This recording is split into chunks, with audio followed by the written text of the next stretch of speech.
Simon, if I don't take out, I don't tell you.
Hello, and welcome to another edition of Sierra Leone Media Live on YouTube and Facebook, and welcome to our Wednesday edition, How to Go Inside the Republic. But today, we are not talking about just how to go inside the Republic. We will talk about plenty of things that we're free to say they affect we in our community in Sierra Leone and also out of Sierra Leone. Well, as soon as the program for today is called Kushing in Sierra Leone. Kushing, as in stop pushing in Sierra Leone, means something else. But we'll look at the word Kushing, you go begin feel say until they can't put cushion under somebody for make it lay down, for make it sleep, for make it rest, or something else. But actually, Kushing itself is a drug that is commonly known in Sierra Leone by the title itself, Kush. And Kush, now one of the biggest killer drug then right now we don't come in a salon, I would say for the past couple of 5 years or 4 years or so. But after that, we've been getting various serious different type of drugs. Then we don't come on as alone, and then drug then they not drug then we just last for a short period of time and fade away. So today we feel to say Kush now one of the biggest of them all. We don't surpass the likes of tramadol, cocaine, heroin, jamba, and even pampas. So these are just five major drugs. Then we I don't highlight say now one of the dangerous drugs and anyway people they don't take Nasalone for the past 20 or 30 years. But what we don't see today is totally different.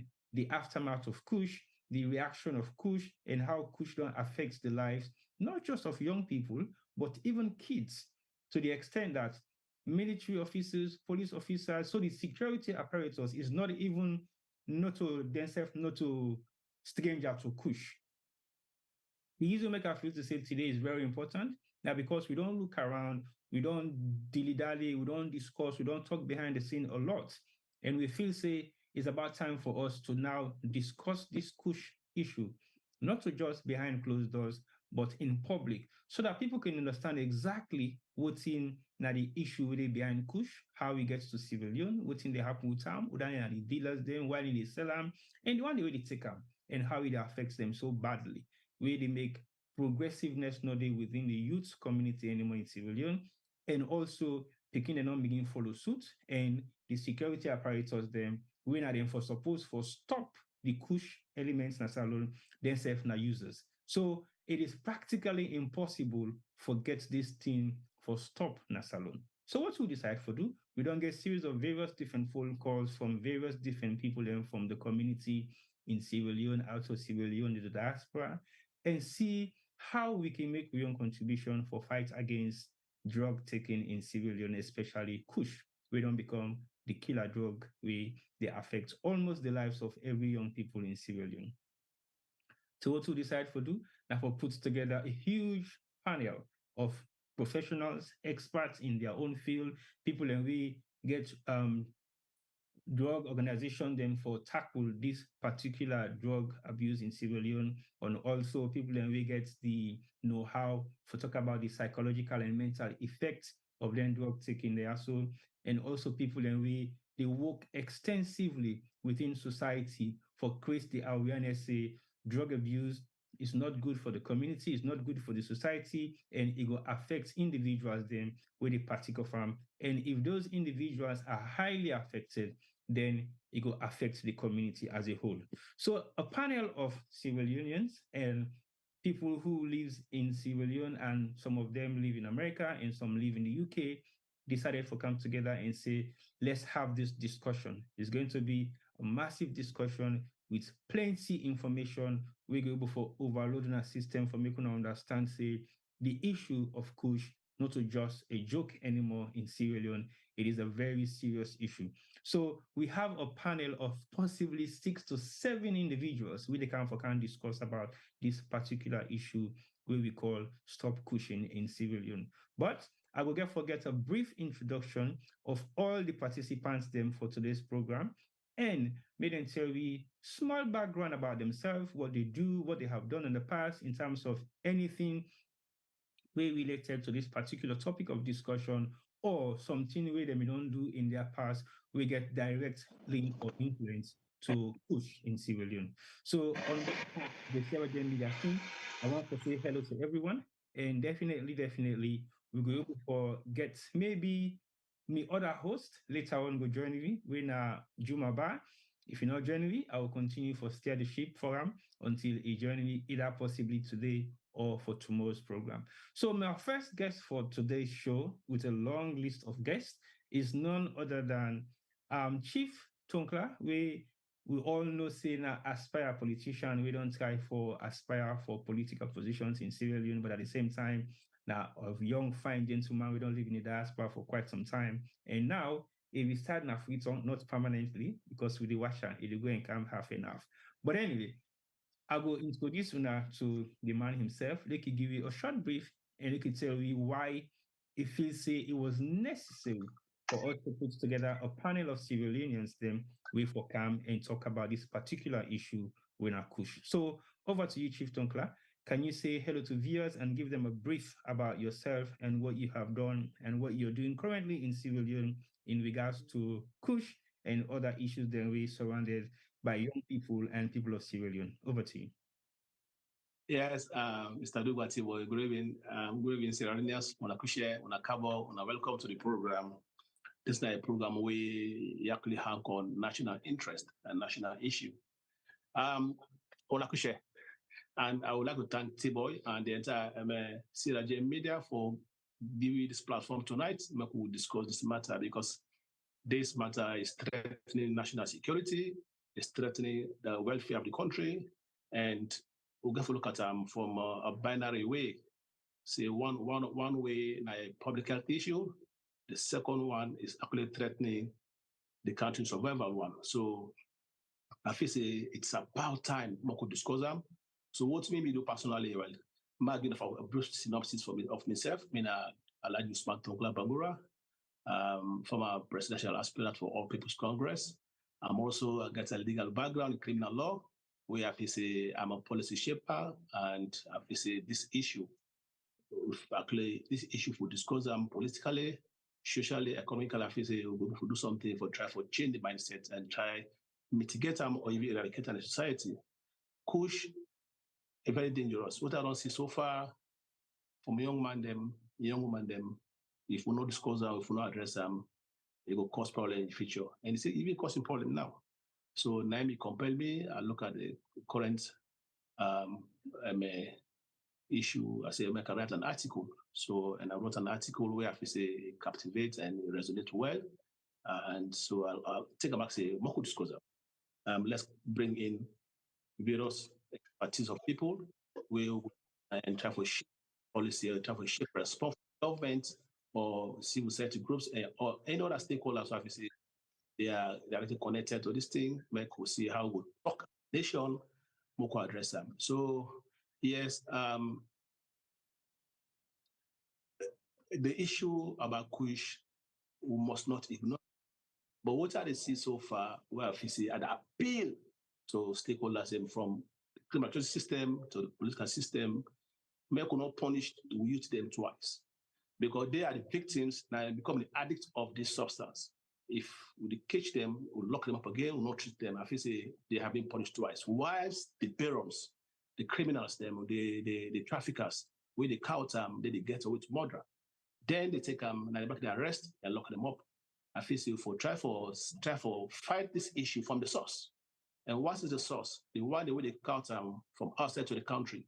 Now the force will target, could stop a many of this thing in this country. And the other source will get two types of Kush. We'll get one with the come out, we'll get one with the process in the country. The one with the process in Sierra Leone is the most dangerous one. So again, may the government or all other stakeholders they establish or such issue, may they step up and try for put a nip now this issue and try for mitigate or even eradicate them completely in the country. And the caption for tonight, Stop Kushing Sierra Leone feature.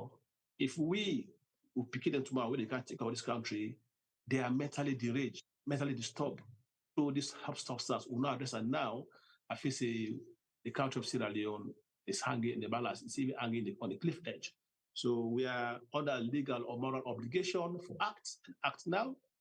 And so that's why I'm so grateful for we provide this platform or could discuss this matter. So as we progress, we'll count more ideas and more issues where we could probably shape government policy, more try battle this threat to national security and national health, and see how we mitigate them going forward. Thank you very much. Thank you very much, Chief Tonkla, for that brief opening. And I believe, your work over the years in Sierra Leone hasn't gone in vain so far, and you've made immense contribution in working yourself very hard for combat, not just drug abuse in Sierra Leone, but I think other legal issues that we concern young people. But I come to Abubakar, we don't directly work with an organization we form a salon we call Say No to Drugs. Mr. Abubakar Sila, I can go to you quickly and possibly tell viewers them who that you be and how you don't get involved in this top drug abuse in Sierra Leone over the past couple of years where you decide for puts together, and why you feel to say you need for put something like that together, especially in your community, whilst you are based in the UK. So over to you, Mr. Bakar. First of all, I just want to say good evening to me colleagues them, and also I want to say good afternoon, good evening, respectively to viewers around the world. First of all, Mina Abubakar Mustafa Sila, commonly known as Capita and Silas. I'm from the Kutaun community, and I am the initiator of the Say No to Drugs campaign, now the three communities of Kutan Road, Kube, and Kintom. Alongside me, able brother Wena Mamadou Bari, known as Bobo Bari, and also together with some of my colleagues them at the community, the like of Mohamed Sisse, aka Lobby Shaik, Robert Sabo, Matarazi, Bam. I mean, I guess so many names, but you are not naming name. Please, no disrespect. Basically, I decided for step up because I don't go free tongue now quite often. I mean, the free tongue year before, not last year, but year before. See some youth man them, the way their lives go wayward. It's, it was so trending. It was so painful because, some of we not born mid silver spoon, like you always say this. Some of we come on a very poor background. We suffer, like how themselves they suffer when they come up. But, the temptation of drugs, never crossed my mind. So now that make I decide for stepping and at least give them some hope. And I can always give them a background story, tell them, say, na Kutowood community, I come on. A 10 pints, where they can say holiday term, 10 pints for survival during the rainy season, back in the days when I come up, a 10 brass for survive. I will continue for say this at least. Let them know, say, I'm not going to be ashamed. Today, at the EU, at England, my life is good. But hey, shall I just sit back, looking at those kids, who are coming up like the way I used to come up, suffering? No. So now that make I decide for step up. So mainly, last year, I do a seminar because what? I see them, I say to myself, no, I have to do something to help. I have to do something because there was a day I see them, I cry inside my mind. I say, no.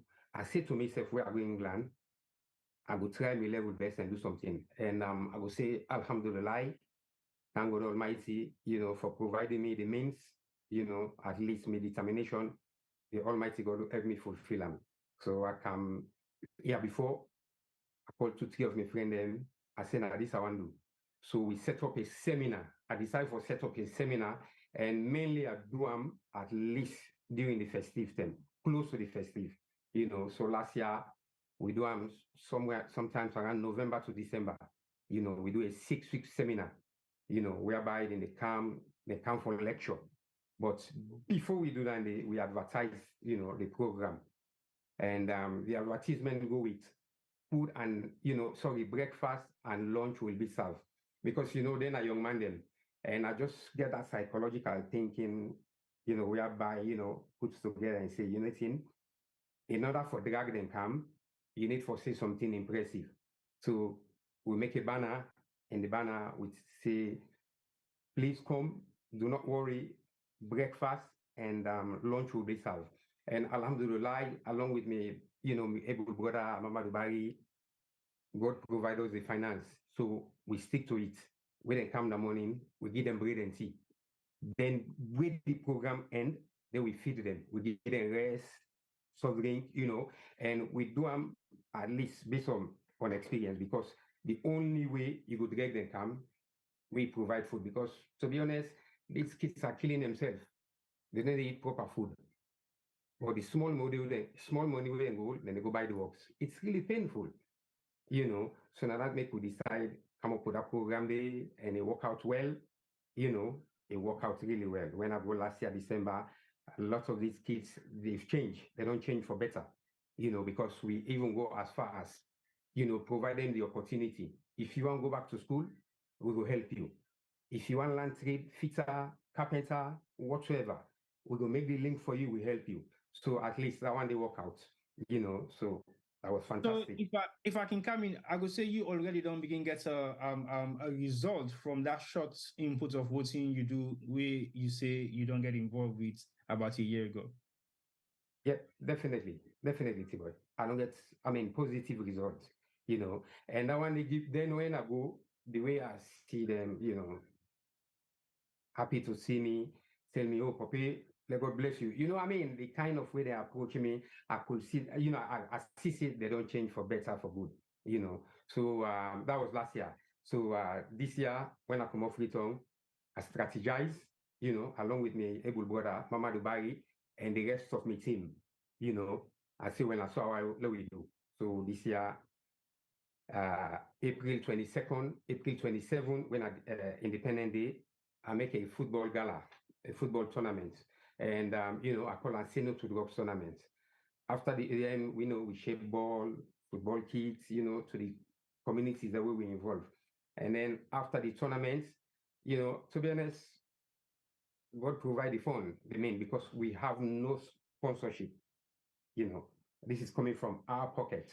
But I tell you something, I'm not really worried, because there are times the mindset of Sierra Leonean, maybe, if sponsorship want to come along, fine, we'll appreciate it. But we're not worried. You know what I mean, T-Boy? You know what I mean? The rest of you guys. Because the mindset of people, we don't want them, we don't want to let them think, say, oh, they make money out of this. We're not worried. And alhamdulillah, God, they provide the means. So this year, after the football tournament, I decide for, always I think about them. So I decide, say, well, let's step up in another direction, helping the communities, So from Kube, Kintom, and Kusan Road, now we go slowly. Now what do they do? We use football because, as we all know, football speak languages, So we use football as part of the, the Say No to Drugs campaign. We target some communities, even though now that they approach me, but yet still we try, we level best for keep them happy. With the target inside the grassroots football for encourage the communities them. We give them ball, we give them banner, for let them sensitize the youth to them, not the community them. So all land they work out well.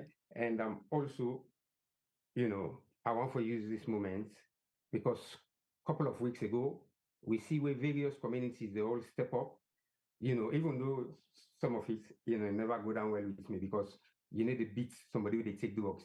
Already when the person they take drugs, in system don't weak. So, but that was a good move. So I want for kindly ask all stakeholders in various communities, please, we don't start, when we continue because, it's really nice. So you still better continue for this to take Kush? No, T-Boy, listen. So what you are better continue with? In what effect? Ask them, let them continue that same determination they will come up with. Targeting the drug dealers, the drug users, but not on the beating side. The beating side, because these people are taking drugs. They are weak already. So the way I see them in the beat, some of them, I was so worried. So cut long, top short, this is what, I try for do. Help the youth then at the community. And also this year, hopefully, I will see now and one keep on that, but it's good last year now. So this year, hopefully, I'm trying to raise fund together with my brother. We are trying to raise fund. We're going to set up the same program again. This time around, we want to do on November 15th, December 15th. And the reason we make we choose them, I always make they choose them time and day, because when the festive they come, we all know Christmas time, whether the country also come out, it's so multicultural, whereby Christmas time, everybody they feel happy. Muslim, Christian, So I decide say, well, at least November 15, December 15. So if we don't begin sensitize them close to Christmas, when Christmas come, at least they need to get carried away. So now this we decide for do. So once again, Sierra Gem, I want to thank you guys for, providing me this platform, at least to continue to, sensitize the youth in my community. Thank you very much. Thank you. Thank you very much, Mr. Bakar. We're going to come back to you later on as the program will continue, because we go on for know some of the areas then we specifically on our own targets and why make una fit is una getting result then is it based on the community itself, because various other different communities are also trying various different moves, but they are finding it very difficult to actually come across with a message to young people. I know say we have Yusuf Ujalo, we just come off return at the talk and publicly. I know say not all man for say just come off return, but at the same time, your work over the years with people that have been involved in various different capacities, you don't use your storytelling skills for actually sending positive messages, which I have seen you've done over the years. And I feel to say that they don't work effectively well for various different issues than we describe for tackle in the diaspora and also in Sierra Leone. So welcome to viewers, them, as they can say welcome to viewers, them actually tell them exactly what is your involvement in terms of stop Kushing in Sierra Leone. We are known for saying a very serious issue and matter to you, because we slightly drifts now towards the area of thinking we now the aftermath of actually the drugs itself. And when that you don't do over the past couple of years for talk to people about changing their mindset in so many different ways. So welcome to the program, Yusuf. And what's your take on this Kush issue in Sierra Leone and how you don't deal with them in your own capacity? Okay. First of all, make us say, Kushe fumble them. This now one of the moments where um, I always want for talk. You all know me usually when I talk on issues of culture. In other words, way of life. I think the parable way me want for talk with him, we want for use as the me own context is. You go water the leaf all you lack. If you do not water the roots, the plant will die. Now, any society, a makeup of the older ones and a makeup of the younger ones, then you get the one them in the middle. And therefore, the society's cycle, it's a cycle. So you get the old one, then we done they then they pass the wisdom to the younger one, then, and the younger one then they take that wisdom, they then hopefully develop on that wisdom, they make the society always get continuity and progress. If you break that cycle there, you eventually go, as they will say for electricity, eventually they short circuit the whole system. And if you not take them, spark will happen, the whole house will catch fire. And with the Sierra Leone in danger of a society and an inferno on many levels. Now, in this particular context, it's on the level of drug abuse and mental health. If you mental health not sober, there ain't no way you go able to run your life properly or run a family properly or run a community properly before I say now run a country properly. This drug issue go far back to the war. Before the war, the drugs that were known as Sierra Leone, na jamba. Somebody smoke jamba, they don't know. When the war came, we know now of brown, and or heroin, and we started knowing all about cocaine and a whole host of different kind of stuff started pouring into the country, and it hasn't stopped. It hasn't stopped because some of the players that brought this level of drugs into the country are still around, and quite a few of them are entrenched in many disguised ways. They're still entrenched inside the society. Let's call a spade, and I'm not going to beat around the bush at all about this. So, because as a storyteller, I tell a story from the beginning and the middle and then towards the end. So I'm not going to mince my words. The fact remains that these players are still within the country, and they have, many of them are high stakeholders within that are bringing in a lot of this stuff. So it's still carrying on. But what's also carrying on with all of this is the trauma from the war to present. It's still also carrying on. And one of the ways people try to hide away from the trauma is by taking drugs or some kind of chemical that will just put them into a state where for a moment they can forget about the problems that they're facing. Now, so as an artist, as a practitioner of the cultural arts, I do have a responsibility, I see myself, that I've got to help to tell a narrative that can inspire greatness while still preserving our tradition. Because the storyteller, for me, has the privilege, or the artist per se, have the privilege of having a bird's eye view. I think it was Dave who was talking about this. The eagle. Is it the eagle or the early discussion? Yes, I remember. All right, talking about the helicopter view. As a story, I usually say the bird's eye view. And with that view, we can look down and see the narrative. We can see where the problem started.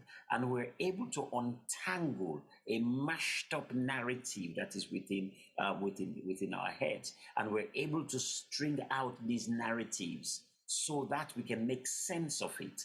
And hopefully either tie it neatly together and put it aside if it's not useful, or join it all together to make one coherent sense so we can get to the destination that we have said we want to get to.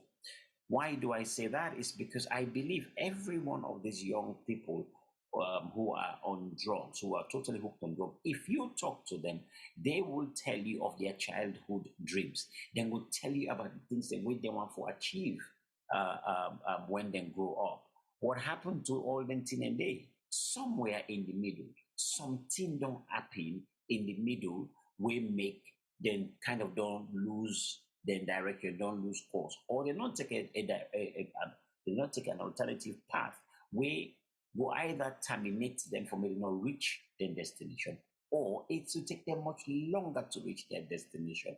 And sometimes if they reach their destination, they reach there with one tired on bus, one bad by the motocado for them.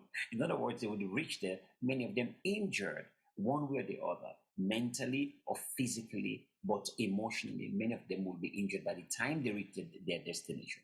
So as a storyteller, my job, therefore, is to begin to engage the young people to understand their narratives. Why are they where they are? And I think this is very important. I mean, one person here is a psychologist or so, or psychoanalyst. Yes, right? Definitely. We'll come into that after your side of the things. Fine. So you understand exactly what I'm saying, and because when I work in England here, I work with quite a few of the NHS sectors here. For example, one in Hertfordshire, I work with them there in helping their nurses to learn how to use storytelling effectively to help address many of the mental health issues that their patients were facing. So for Sierra Leone right now, with our young people, they need a specific story. They need specific stories that can guide them through and be able to see the challenges, accept the challenges that they face, but also to know that they can sit down and think of ways to plot to get over, above, under, beside all of those challenges in order to reach their destination. But we've got to constantly show them this where they need to get to. Now, to this end, for example, we have come together with another brother called Alassane. Alassane Stickman is in America. And together with Stickman, we've called together a bunch of other traditional performers and artists. And we're doing a show in Waterloo that is called Our Tradition or Our Culture Says No to Drugs. And we call it Lekwi Culture. Now, again, when we came together, I had to tell them, say, I'm not interested for low just go beat drum and dance or whatever. I'm not interested in that. We forget a very clear direction. They say when you all sleep on fire, you know they go chase Arata. For Dave, when your house is on fire, you don't go chasing rats. So if House of Sierra Leone is in an inferno, set off by the drugs, we need to, as artists, now begin to perform our art with a very clear purpose. And so the purpose for Lekki Culture in December 1, is to say no to drugs. So every performer who comes on stage, dances, talks, does your performance or do their performance in addressing the issue that we face and encouraging young people to stay off the drugs and seek help, basically, if they're on it. So I think I'll stop it there for now. But as an artist, that's how I see my own involvement in all of this. Thank you very much, Yusuf Ujala. I think we'll come back to you later on for us to know or get a clear picture of the story that you guys are intending to put across as in the campaign to say no to drugs. You mentioned earlier on something to do with the mental state of Sierra Leoneans, and you mentioned that basically some of the issues of drug abuse in Sierra Leone is coming way back after the war. So basically, lots of stuff hasn't been taken into consideration. So we have people on the panel that are going to be talking about those specific issues. So I want to bring in Dave so that Dave can give us a brief overview of what are some of the psychological impacts of going through trauma from a traumatic incident that may have happened maybe 10, 15, 20 years ago in your life, and you haven't been able to deal with that trauma, and you're now faced with subsequent traumas overlapping what you already have as an existing one. So Dave, welcome to the program. And what would be your take on this particular issue that we're talking about tonight that has a lot to do with Kush in Sierra Leone, to be specific?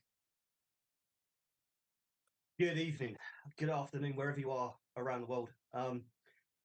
This is something that is not unique to Sierra Leone. This is something that is a very human condition when trauma is left unresolved. And myself and my co-founder, Siobhan Crosby, who set up APA to really support those that support those in need. And we work with therapeutic professionals all over the world to make sure that they are equipped and they are prepared for the engagements that they have with clients, that for a lot of those clients, trauma is a big part of their narrative. And one thing that I think we can all agree on the panel is that Sierra Leone, like many places that have similar historic pathways, trauma has been woven into the DNA of those nations. And it's been left to fester.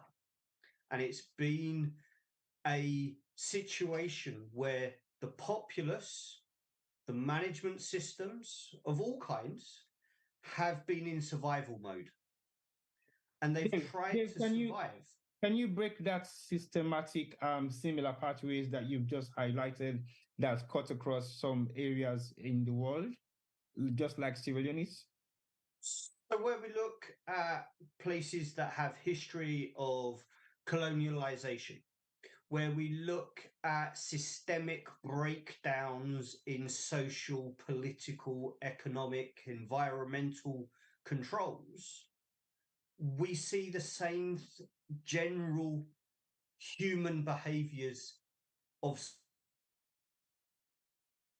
survival.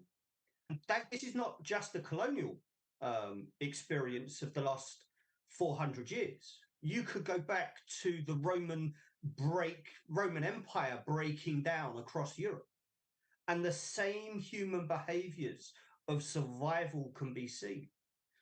But when humans try and survive without understanding the environment that they're in or how to move forward, we fall back on what is the path of least resistance.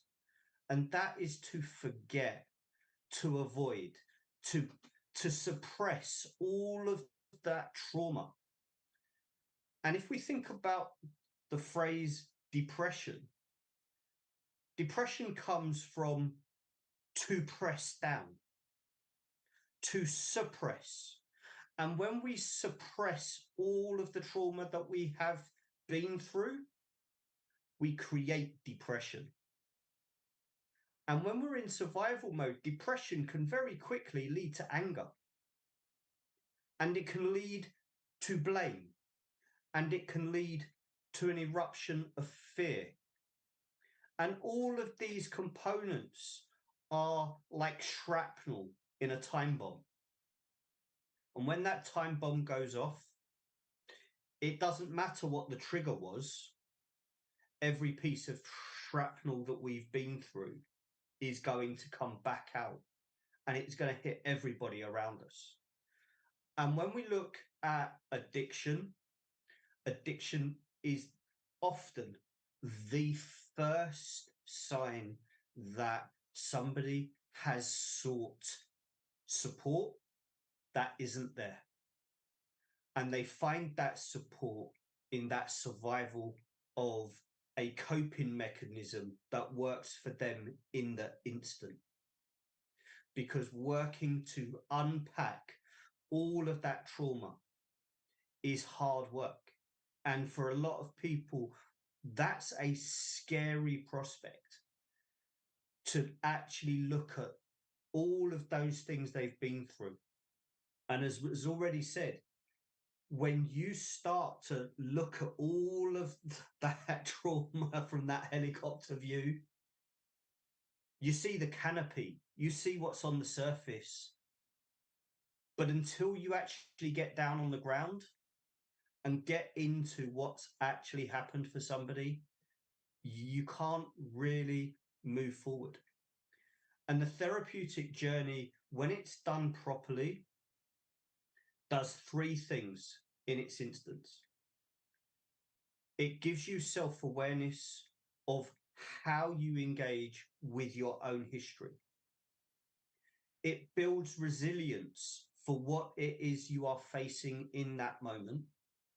And it empowers you to make decisions that work for the path you want to be on. And it's that awareness, resilience, and empowerment that APA and APA's professionals around the world are doing day in and day out for clients, patients, and others as they face their trauma. APA works on as many levels as is needed in order to make sure that those that need the support have got the support there. And we've already heard some amazing examples of how people can engage and move forward after trauma. But without doing that hard work, without breaking down all of that awareness, building that resilience, you can teach someone to be the best footballer in the world. But if they are still carrying the trauma, they will erupt. And they're not going to be a footballer for very long. And we use as many tools as are needed to make sure that someone develops that self-awareness, that resilience, and then the empowerment so that they can move forward. It's not an APA professional, a therapeutic professional, a coach, a teacher that makes the difference. But it is the relationship between that individual that needs the support and the whole group of people that are connected to that person. And this is where finding solutions to pandemics of addiction, and this is very much the kind of situation that Sierra Leone faces. It's only by building that awareness, resilience, and empowerment that people are going to be able to have that sustainable growth afterwards. All right, thank you very much, Dave, for that brief introduction and description of exactly what your organization does and how you've made a clear reflection to the Sierra Leone issue. And I think since you've highlighted some other concerns in various different areas, as in what are some of the effects of mental states and how people have gone through a lot of trauma that are still unsolved and going into another sort of different form of trauma with the ones that they have gone through over the years hasn't been resolved. I want to bring in Abdul because Abdul is somebody who has done a lot of work with psychological being of human beings, especially the way how human beings behaves and interact with each other and how they possibly engage themselves in their own small little corner. So the psychological effects of everything that we've seen so far in Sierra Leone directly related to Kush has been of a very serious concern. And we've seen how people have reflected psychologically in terms of the abuses and how it has affected communities, family members who are like very close allied to some of these users. So I will bring in Abdul and see what Abdul will make into his own contribution in terms of the psychological effects, because he's somebody that has a background on human psychology. So over to you, Abdul. Good evening, panelists. Abdul, your camera is not on, sorry. Yes, over to you once more. Thank you. Hello. Yeah, want to see me now? Yes, we do. Okay. I just want to say good evening to my fellow panelists. Good morning, good afternoon, and good evening to all the viewers in the world. And this is a great honor. I just want to say thank you, T-Boy, for this privilege. God bless. frankly speaking, this now a very serious problem in our country. This is a very serious problem, and it has affected thousands, if not possible, tens and tens of youths, including even the authorities. I'm talking about the police, the military forces. We've seen that. It was shown today. The world is interwoven. Any little bits you do back home, that will be seen in seconds. Make how they fluctuate between anyway, because we have majority that we concern now people that we're not able to digest maybe well, except we'll get David here. Waiting the app on our country, it worrisome to be sincere. And make I introduce myself again, Mina Abdudin Payamba Kamara, and I get a background on social work, a background on sociology, a background on gender, sexuality, and society and globalization. Basically, it's all about the society, the functionality of the society. How do we live as humans? We will be able to live amicably without no get problems.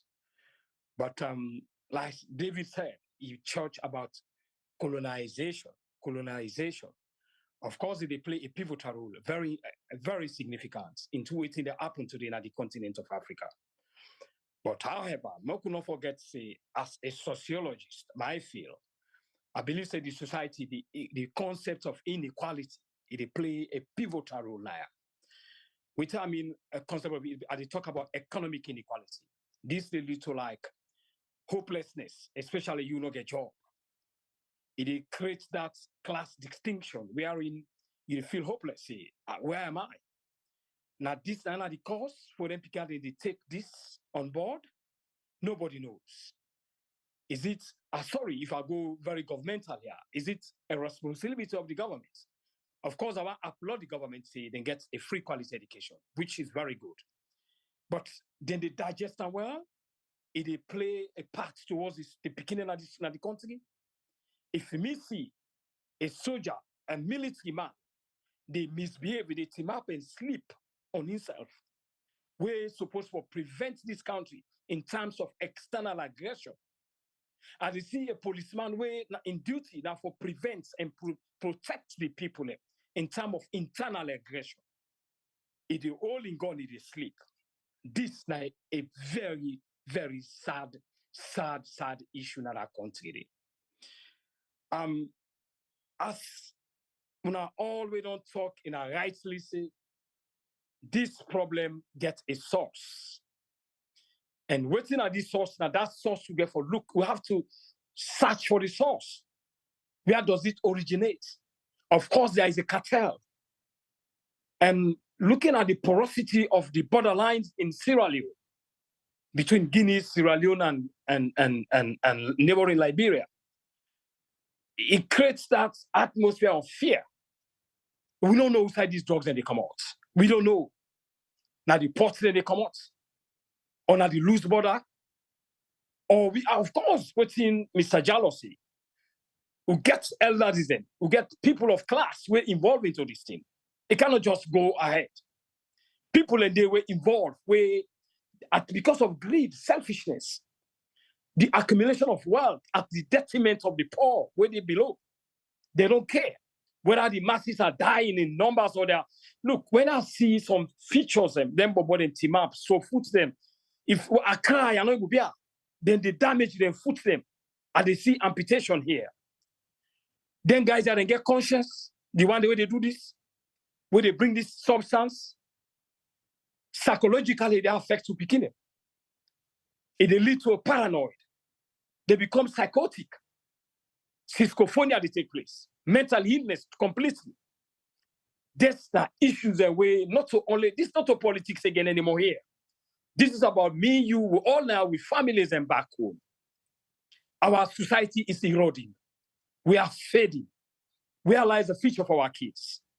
If this continue, and they see a big problem for Sierra Leone. What are we there in the global stage? It doesn't mean because we socially or economically they struggle, or as I mentioned, say inequality, economic, socially, politically, the results of what happens in our country. This don't become not only a Sierra Leone problem, even the whole world. Look at David, an Englishman able to research and see what did happen in our country. David is not happy about what is happening back home there. This is not somebody I know already read extensively. Very intelligent man. So me, I feel say we therefore look at these issues, how we go reach to them picking up for create awareness. And how they create this awareness. The government for take or whatever organization, a rehab center, we go for look into that. How they deintoxicate them picking there, for flush them out. But because we country very poor, we say these resources will come out. This will become an endemic. I'm sorry. Because them boys, then girls are involved. How we going to take them out? Sierra Leone, I don't know dependable country. We are poor. We don't get the means. We don't get the resource for able to combat this situation where they derail this situation. They bring your country down as a result of drug intake. Now, let's look at Brazil. As sorry for taking our time. Make I just juxtapose here or draw a correlation with Southern American countries like Brazil or Colombia, wherein they have this drug cartel in a very organized, systematic order.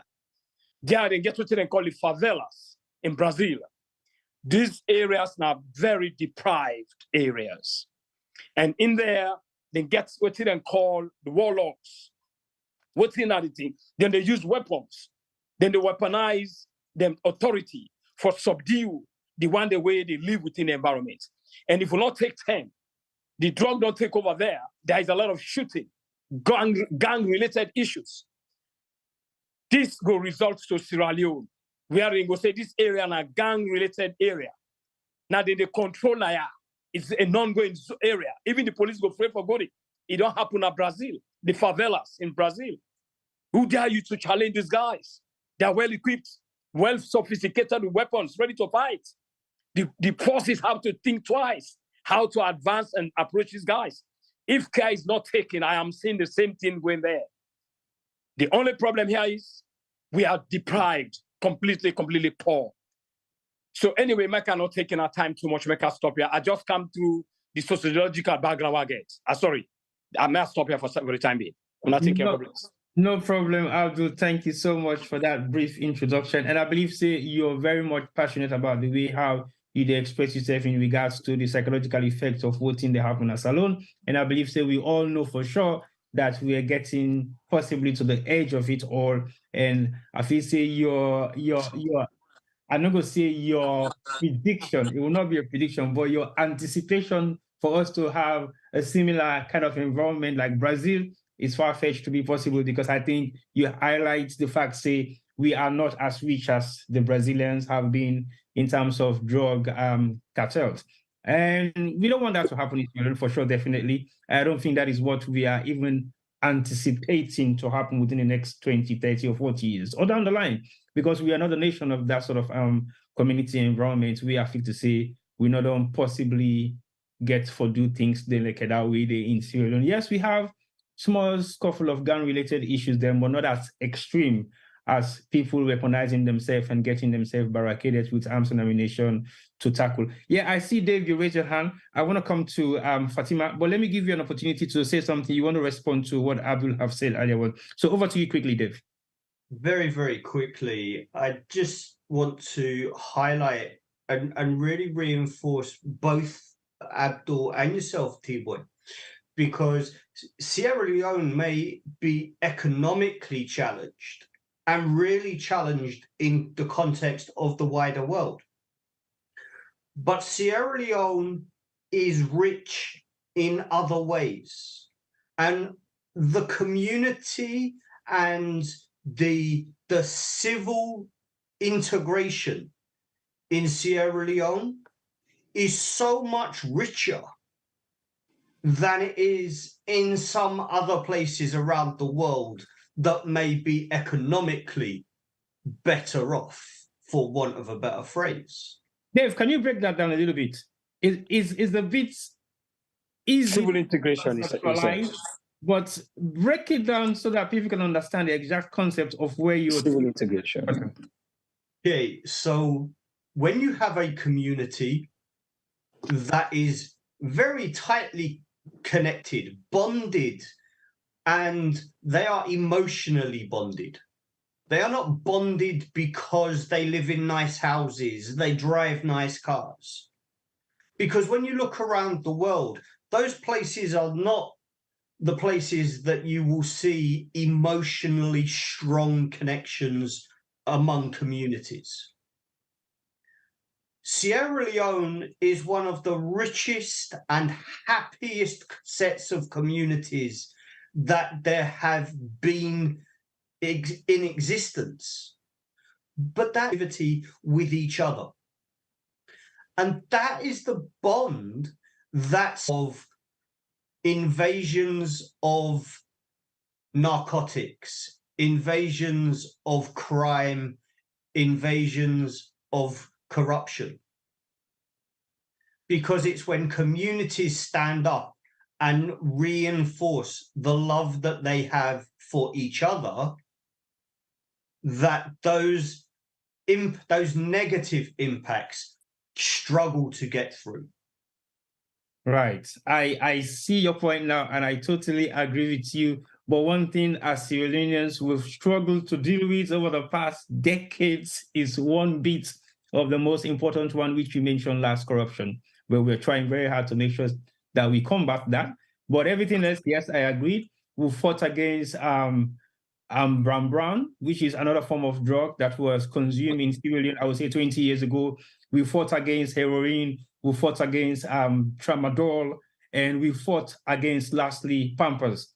But it is a challenge for the community to fight against Kush. We don't know the right causes why it is being so difficult to fight against Kush over the past couple of years in Sierra Leone. But we might come to the root causes of that as we continue the program. I want to come to Fatima, who is specifically knowledgeable around human rights abuses and also an activist that is dealing with so many other activism issues within America and also in some places in Sierra Leone. So if I can get Fatima to give us a quick brief of what she does in her community and how she's going to equate her work over the years with specifically what is happening in Sierra Leone right now. So I will say, Fatima, over to you if you're still there, please. Yes. Hi, everybody. I hope all is well with everybody. Can we get you on, Fatima, if we can? Yes, I'm here. Can you hear me? Yes, we can hear you, but we can't see you. Oh, okay. I'm sorry you can't see me right now. I just came from work. I'm doing stuff for my mom, and I'm in the kitchen, so I have to move away. I'm really sorry about that. Okay, go ahead. So I'm begging your pardon, everybody. I'm Fatima Conti. I'm a human rights activist. I am here in the United States. I have 2 kids, and I love, the last, but not them. Not King David, but the last person I know, King David is the psychiatrist. But the other, talking about sociology and stuff, those are my, area of interest. And about this, Kush and the other stuff that is going on, lack of jobs and stuff. And I think, other people have already touched about this. For me, it's really, really like dear to my heart because I am a mother, first and foremost. I love the land that we love, Sierra Leone, and I'm for humanity. And what is going on about this Kush stuff, it really gives me, a headache. And I pray to God that we will, come to the bottom of this. Because like the other speaker said, we have to get to the root. And I wrote something that I sent to you. We have to get to the root. You cannot be at the surface, working at the surface, because it will still grow. When you have branches, they will still grow. But you have to get to the root to solve the problem. We have to get to that root.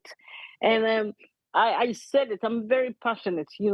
I have a platform myself when we go and I says, these people, like the government, that is your responsibility first and foremost. Because when you took an office, you took an oath, said, I will take care of the people and their property. Is that happening? No.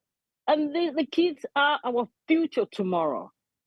For each and every child, for me, they are my child. That's the way I see it. I'm not going to say no because they didn't come, out of my tummy. They are not mine. They are mine. And we are all interconnected. David was saying that. And it's good that David, came in and say, he lives in London. He's the British guy. And he's saying that we're all connected. If you don't build your community, then you are nothing. And my dad always said that to us. If you meet an old woman walking or somebody needs help, you have to help them. So this is a connective work that we all have to do. And thank you, T-Boy, for bringing us here. We have to hammer this every day. It's not just one topic. We have to talk about it so people will know that what is happening, it's not good. The government has to take responsibility. Yes, they're doing stuff that is good, but they have to do more. Like we're talking now, this is therapeutic. It's therapeutic for me, to come out and voice out, my opinion. And for them too, we have to have little seminar there. And one of my brother was saying, go and give lunch and stuff. Yes, we have to have little seminars and talk to these people and tell them. Even here, in our community, I go to the schools. My kids are no longer, they're collegians. They're no longer, but I still go there because I feel connected with people and talk to them and say, hey, we have to do better. We have to do better. It's okay if you're not, letters. I call it letters, not academically inclined, but there's something else you can do. There's something else that you can do. But we have to move from this area to this area, redirect them, redirect their path. You cannot put somebody in prison that does not know because they don't have a job. That's why they're doing that. We have to occupy the brain. Remember, they're in this adjacent age where their brain is all over. They're fighting against themselves, fighting to be an adult, fighting against, poverty and what else is going on, in the nation. So we have to help them. Our voices have to be heard. Our voices have to be heard in this, capacity. And the government has to do more. They have to do more. We have social workers there. And I talked to them. I talked to, Arthur Pierce, and he even showed me, pictures. Not pictures like he would call me FaceTime and move around and said, you see them lying down here, and some of them are begging for bread. And this other guy was telling me, he says, I'm sorry if I'm being so emotional. He says, not just one. He says, this happened in Lumley. He says, Mama, I just, I don't know what to do. So I feel safe. I take this, make I just die. You give me slow stuff, make I just die. We can lead on here, say, the big bag. If somebody gets up, all they can lead on here and die. For Moku die. And they pick them up. So I can't, as a mom, I'm emphasizing that you don't want to see your kids suffer. You can take that suffering from your kids. And I've, tried to connect with, the big people there, tell them, no, you just put yourself in their position and put your kids in their position. If that was your kid, what would you do? And you say you're representing them, you're not, because, God sees you. He sees what you're doing bad, to them. We have to work together to build up the nation. We have to work together to build up ourselves, our community. And I said, we can open those little recreational center, the community center. Everybody can, we can come in, like what we're doing here, the rehab, talk to them. What are your ups and lows? Where do you see yourself? We have this small workshops for them, open libraries, have those little stuff where they can go do carpentry. Nobody wants to be, defeated. Nobody on earth.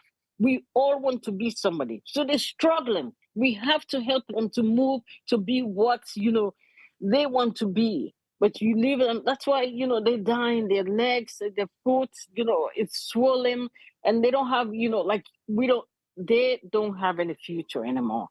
And this is the government's fault. And I'm saying, if you are not ready to take that position, nobody asks you, do not take it. Do not take it, because if you take it and you don't do well for your people, it means zero. And you put in more sin to yourself, and your children will become vagabond. And I'm saying it, you know, with no hesitation, because whatever you do to somebody else will come back to you. Thank you very much for giving me the platform. God bless the nation that we love. Thank you very much, Fatima. I know you're very emotional there, and I think everybody carried that emotion. That is why we're all here tonight. And I think you spoke passionately about some of the concerns of these young people dying and wanting to die, because I think that is their last hope. But again, if you see a human being going down that road and saying that my last hope is to die, it means things have gone beyond repairs. Because when I say beyond repairs, it means they have given up hope. There is no more hope. And some of the reasons behind giving up hope is because you don't have nothing to fall back on. You don't have no one to fall back to. You don't have nothing to say, I want to be, I want to do, because there is nothing to be and there is nothing to do. So that is the situation we find ourselves in Sierra Leone. But thank you very much, Fatima. I see Chief Tonkla, you raise your hand up. I think you want to make some contribution. And then I'll come back to Ivorian, who has been working alongside this specific issue that has to deal with communities within his own community at the Crew Base Center. So over to you, Chief Tonkla, quickly. T-Boy, can I be excused quick? I will come back. Yes, Fatima, you can, definitely. So thank you very much. Yes, thank you so much, Mr. Duba, and thank you to all viewers and my co-panelists. I think within our also have tonight, I talk directly to the government and to all those professionals who are within the spectrum. We could go back to history. The Civil War left a scar of mental health crisis. But personally, let me see the Civil War from start to finish. So I know the impact it caused mentally, even to me as there. Because looking at the atrocities in front of your eyes, till I go England, I know how I suffer based on what we see from Kenema, Losar, Masimra to Freetown. That impact, up to today, we say they see mama, they kill them for you, they kill the daddy, they rape his sister. That depression, that mental illness is still there to their society. That has not been adequately addressed, right? Then we can't get Ebola. You see, mama, you see entire families wipe away, wipe off. They die, but the mass grave, that scar is still a haunt today. Then we can't get this mudslide. From there, we can't get this COVID-19. All the mental health crisis don't accumulate, quadruple, then we can't get this Kush.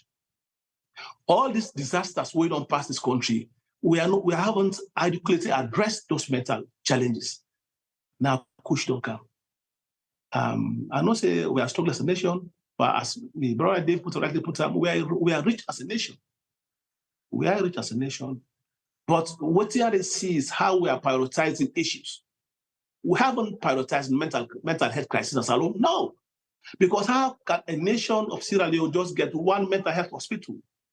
What if that picking a Kaila, they take Kush, that picking na Kono, na Kenema, na Makini, na Losa, na Masimra. What about all those other axes in the country? Cambia, Kono, they take drugs. How go treat them? They're not going for it. How do go take vodka from Kono, Kaila to Freetown?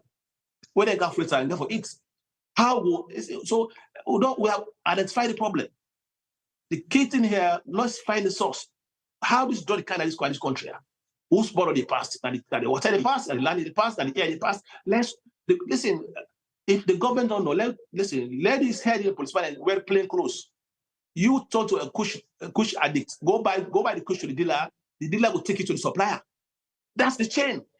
If we don't fight this issue from the source, we don't waste time. Then if we catch up on that Waterloo or South Africa, they take a bag, bang them up prison. They will left the dealer, will left the supplier, the trafficker. The law day. the 2008 Drugs Act in there. Say you will engage for traffic and process drugs, life imprisonment. Bang. Okay, 2-3 big fish and see what will happen. Right? Who get the agency? I've never seen that agency in action. I don't see that, but me not see that yet. And you're looking at the response to this disaster is very weak. I say the government is duty bound for a national debate, a national seminar, more could get this conversion going. I don't want to say, okay, well, the government, because then they get win and they take responsibility, but not to the one. Because government they hire traffickers, they go out drugs, right? But we have apparatus, we have institutions with they are taxed for combat this thing. The government, because let me say like the papa, like the host, so anything will happen, and they blame, not so. So for that, so we'll point fingers at them. But there's a chain. It's a chain where the benefits they're picking the other defense. They're picking and they other defense. So many overseas, they enjoy luxury. Why they other picking, we don't picking the streets, they suffer. Then they catch them back, taking the court and prison. Mr. Duba, if you don't know, the criminal justice system, they start from the police. So if that police way they go arrest, he said take a question. Yeah, we're in trouble. That police officer where his tax is being trained for arrest the criminal, the trafficker, the drugs lord, try for NIPAM, charge at a court, the court then charge the prosecutor and send a prison. If that very police officer who said the criminal justice starts, if they take Kush, we're in deep trouble. But we are overdue to have a national debate, a national conversation on the mental health crisis that's alone. Very important. We cannot ignore it. Why will we ignore Mr. Duba? If we want to get growth as a country, we want to grow, but you get a mental health crisis, you can't grow because all your employees, they have been captured by mental health crisis because the civil war left a depression. The civil war left a depressed state. The rehabilitation we have proposed to war, it was not effective. It wasn't. I was here. I've been there from the start to finish. I see the war. That is the very much you don't have to go England. So I saw the ugly, the evil, I saw everything. Right? And the Kenema, Kenema was one of the epicenter of the war. Tongo. We were there. We see the disaster, what happened in front of us. No say I will take lectures. I saw it. So if we haven't addressed that mental disaster just after the war, we can't get Ebola. The Ebola, I came back here, I was here. When did our whole family, they buried them, mass grave. They left orphans. Those orphans, they are mentally distressed. They are mentally depressed. What is the root of them? So they take drugs too. Barack Obama make one speech 2016 in America, in Atlanta. They say the issue, they say mono-criminalize the drugs, fighting drugs. That is true. They say, but the policy ANC, the way that the addicts, they come from ethnic minority and poor families. So not to business. He talk about president. He said business. He talk about 2016. He said the way they say drugs, the way that the victims, they are from poor ethnic minority families. So not to business. But it's our business. Because we are allowing the warlords that they are making millions, they are making riches. Why same people they suffer? The same people who back them at prison. We left the big fish them. We left the one way they milk or picking the welfare. It has to be said. It has to be said. So I think having this debate is compelling. It's really compelling. And me, God will give so good for right. I will write. I'm gonna reach out to the government. I'm gonna write. I will write. I will start. I will battle this thing. We will fight it until succeed, inshallah. So thank you very much. Thank you very much, Chief Tunkla. I can see the passion coming out of you with force. And definitely that is what we want to see from passionate Sierra Leoneans and when we talk about issues that we concern Sierra Leone. Bakar, I want to come to you quickly because I think you work where you don't do over the past year or two now, the Krube Community Center, specifically to be precise, has actually give you some success story. So what's in the reason where make you feel there was a success story within your area where you don't work in regards to combating Kush? They say no to drugs. What's some of the reasons the way you feel to make you get that kind of success story there? But you're muted. Can you unmute, please? Yeah. Okay. Yes. Yeah, like I said, T-Boy, it's very, very simple because I want for first of all believe say, I mean, unless otherwise, but I want for first of all believe say, perhaps maybe the whole of Freetown, maybe, our communities, you find minorities, taking this substance, and that's down to because the way we tackle it, the way we go about it, How? What's not the process they want to use? What are some of the mechanisms? Because again, Kucha Road area are one of the most tough areas in the way it comes to drug abuse or crime in Freetown, to be specific. But how did you guys manage to not combat it entirely, but how are you manage for fix and rule and get some kind of solutions and solve some of the issues the way that concern it? See, boy, like I just explained briefly earlier on, we set up this seminar, called Say No to Drugs Rehabilitation. At least we don't just bring them in. We sensitize them. How? Them. What sort of message into them? We've got people like the imams, the reverend, basically use religious strategies. Yes, thank you. At least they come along, advise them. We've got people that work in the mental sector back home in Freetown. We are so blessed, happy to get some of them that voluntarily come, and give their own, their own part of, the program, whereby they come in, advise these youth. Likewise, we've got the pastor, the imam, advising them as well, teaching them the good way of life. I mean, there's so many ways we tackle this, and just like I say, after the Say No to Drugs program, we drag football into it, at least that part of, the sensitization program. We drag football into it, at least, give them hopes along the line. Did you guys have the drug users to participate in the football tournament, or they were just like audience celebrating? Well, to be honest, in this country we say data protection. T-Boy. No, sure, of course. I want to believe so. Yes, I want to believe so because the initiative of having that football tournament, is to at least continue to spread the news, or continue to spread the idea of drugs is not good. And just like I say, now, we are doing all this footballing stuff, at least to sensitize them. But just like I say earlier on, at least by end of this year, we're going to do some practical. And that practical is what we did last year. We're going to repeat it again this year. Whereby, is it the same community or different community this time around? Well, to be honest, because of our, financial strength, it's going to be within the trade communities. The only help we've been giving out to different communities is like sensitizing them, giving them the football stuff, the banner, at least take this to your community, your local leagues, every match day, use that banner to sensitize the youth, at least, the message you've spread, So, right. I mean, we're doing our bit to help out. And T-Boy, please allow me to, to speak to Dave, Dave. Go on. It's a pleasure,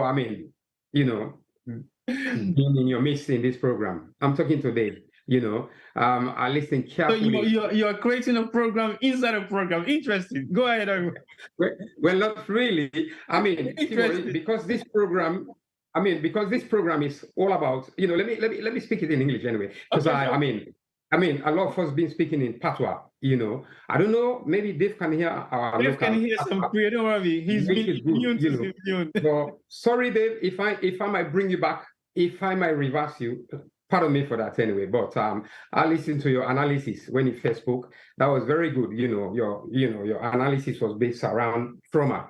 You analyzed it so well. But however, I was looking forward to hear something like the advantage and disadvantage of trauma. So perhaps maybe before this program ends, if you can touch down on like at least how to combat it, how to address it, that would be helpful because as you know, the most important reason why we hold here is to at least continue to sensitize the youth, the people in Sierra Leone. All right. So I'll stop there, Dave. So please, I'll appreciate if you can, do that. at least for the benefit of the youths. Thank you.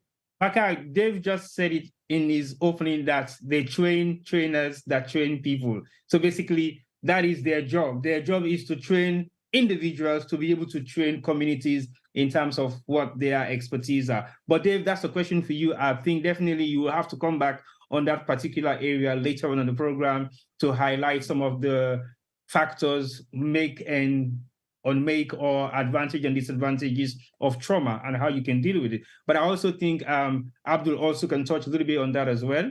And I want to go to Yusuf Jallo quickly, because I know Yusuf Jallo has been involved in talking to university students over the past couple of weeks or months in regards to specific topic about drug abuse. And I know drug abuse possibly hasn't gone down into the university level yet, but we've seen a huge amount of concern of young people who have dropped out of school, universities, and colleges based on the fact that they are addicted to some amount of drugs. We don't know whether Kush is the specific drugs that they are addicted to, but we've seen the impact of what Kush is made all about. So Yusuf, share some of your experiences with us with some of the discussions that you have with university students over the past couple of weeks in Sierra Leone, and what were some of the concerns that were raised in regards to the use of drugs, especially Kush and other narcotics within Sierra Leone? I think it is no secret right now, as some of the other brothers have just said. Clearly, Alaji don't make them very clear to the situation with drugs. They affect young people now right through, and also Brother Abdul is able to explain the same thing. Mr. Abubakar, they do an amazing job as well for gather all the, just for create activities for the young people for do. I think that from what I don't experience while I did it. I will give a very personal example. There's a young man we did in my yard. I know him from way much younger. He was a good friend, always he come to my yard. And also say in Papa die. As soon as in Papa die, he said, and I ain't the main possibility battle for put things together. Now he begin for ride some keke for Orange company. Then as soon as Orange company kind of like fire with the keke we've been ride for them, this boy started going downhill, basically very fast. It was going downhill. Now, so without jobs, without anything for do, no papa, nothing, literally no guide whatsoever. When I go back Sierra Leone and see this young man seriously engaged in drugs, I literally just see a whole life just ruined. And one of, therefore, the issue of hopelessness is very important for address. So when the young people then they go school, then don't then at school, they struggle alone for keep themselves inside school is tough. And then one day we will for finish the secondary school alone. By the time we done that, you still not get nothing that you intangible way you could say, now this I will use for make my life better. And there was a time when we talk say there's a glass ceiling. Well, at least with a glass ceiling, you're able to see through, then you can see for say there's something beyond, not as though with a glass ceiling. But these days, it's not a glass ceiling, it's a concrete ceiling. So the young people, they don't totally lose, there's no vision, that is if nothing being for say something else there. That hopelessness don't create apathy. Where somebody just give up no more, just as we say, just left handle, all just the roll no more free engine. And I'm seeing that with young people there. When they finish school, just no vision. In fact, a lot of the young people are afraid for dream about their life becoming bigger. Now that's very important. If you can't dream, if you're afraid for dream, for say, I'm able to achieve this, I will do this, I will do that with my life. So what's the fear based around, Yusuf? Say that again? What's the fear based around? What's not the fear of the dream of not dreaming bigger? Good question. The fear is that they will be disappointed. that they may not achieve this dream. In fact, that the whole thing is a scam. You see, that is a whole scam, that all the schooling where they go, all into the where done, waiting else, that is a scam. And that's because, again, like I say, they don't look, they don't see okay, if I go into the education system here, because all of this get for play a role in everything. The education system too linear, it's too narrow, it not provide enough capacity for engage the many different talents them who we country get, or who young people get. Our young people are incredibly talented in many different respect. They're very talented, but the capacity not the enough na the country for engage them creativity, for engage the different ways where they can involve in productive in a productive process for contribute to the country. So, as I say, that need only lead to a lot of hopelessness. So constantly we get for fend the way for put this light, or if you like, the carrot in front of the young people, and for make them see something. So with me again as a performing artist, we as artists then we engage young people in the of course the first in the entertainment industry, because that's one of the ways they for young people, just for clear their minds up, and also give them a space for express themselves very, very openly, very freely. It's very, very important for young people. But what I see in Sierra Leone is that the young people are not feel to say they're able to express themselves clearly, for make those in authority read them. And so they feel abandoned. I mean, and if there's anybody here who is from the government or whoever, or authorities who are listening to this, I'm making a hear it very well, that the young people absolutely feel abandoned. So that cycle where they talk about, for say, the elders then pass on knowledge and hope to the young people and guide them, and the young people themselves again, they take that one day and run ahead with them again. It don't broke. So what the other aspect to this again is that we don't lose the principles of sacrifice and offering. In other words, we don't lose the elders who should be making sacrifices for the young people. In other words, the elders, if not family, they go brush, you were strong enough, the big one we don't need before, and you hold the cutlass, you hold the machete, and go ahead to brush new field for the young people to follow. And those young people in turn would give what I'll call they'll give offerings of thanksgiving and gratitude to you, the elder, who have cleared the path for them. But what we're seeing in Sierra Leone today, that breakdown where the older people, or those who are in positions of privileges and so on, they messed up, they crooked themselves. They have their own trauma that they're going through. I put a post out the other day. I talk about, showing me mondoing, basically just mondoing a good, handful of lafidi and putting it in my mouth. I mean, it's like a big, grab hold of this thing. And a friend of mine came to the post and says, this very principle of mondo, this very idea of mondo, don't unbog the country. He said, because psychologically, from a child, then put one bowl. Whoever can take the biggest mondo will go for it and take the biggest mondo and yam, and then get where we take all the fish, take all the beef mondo as much as you possibly can, and not think of the younger one them, or the one that we're not able for mondo as much.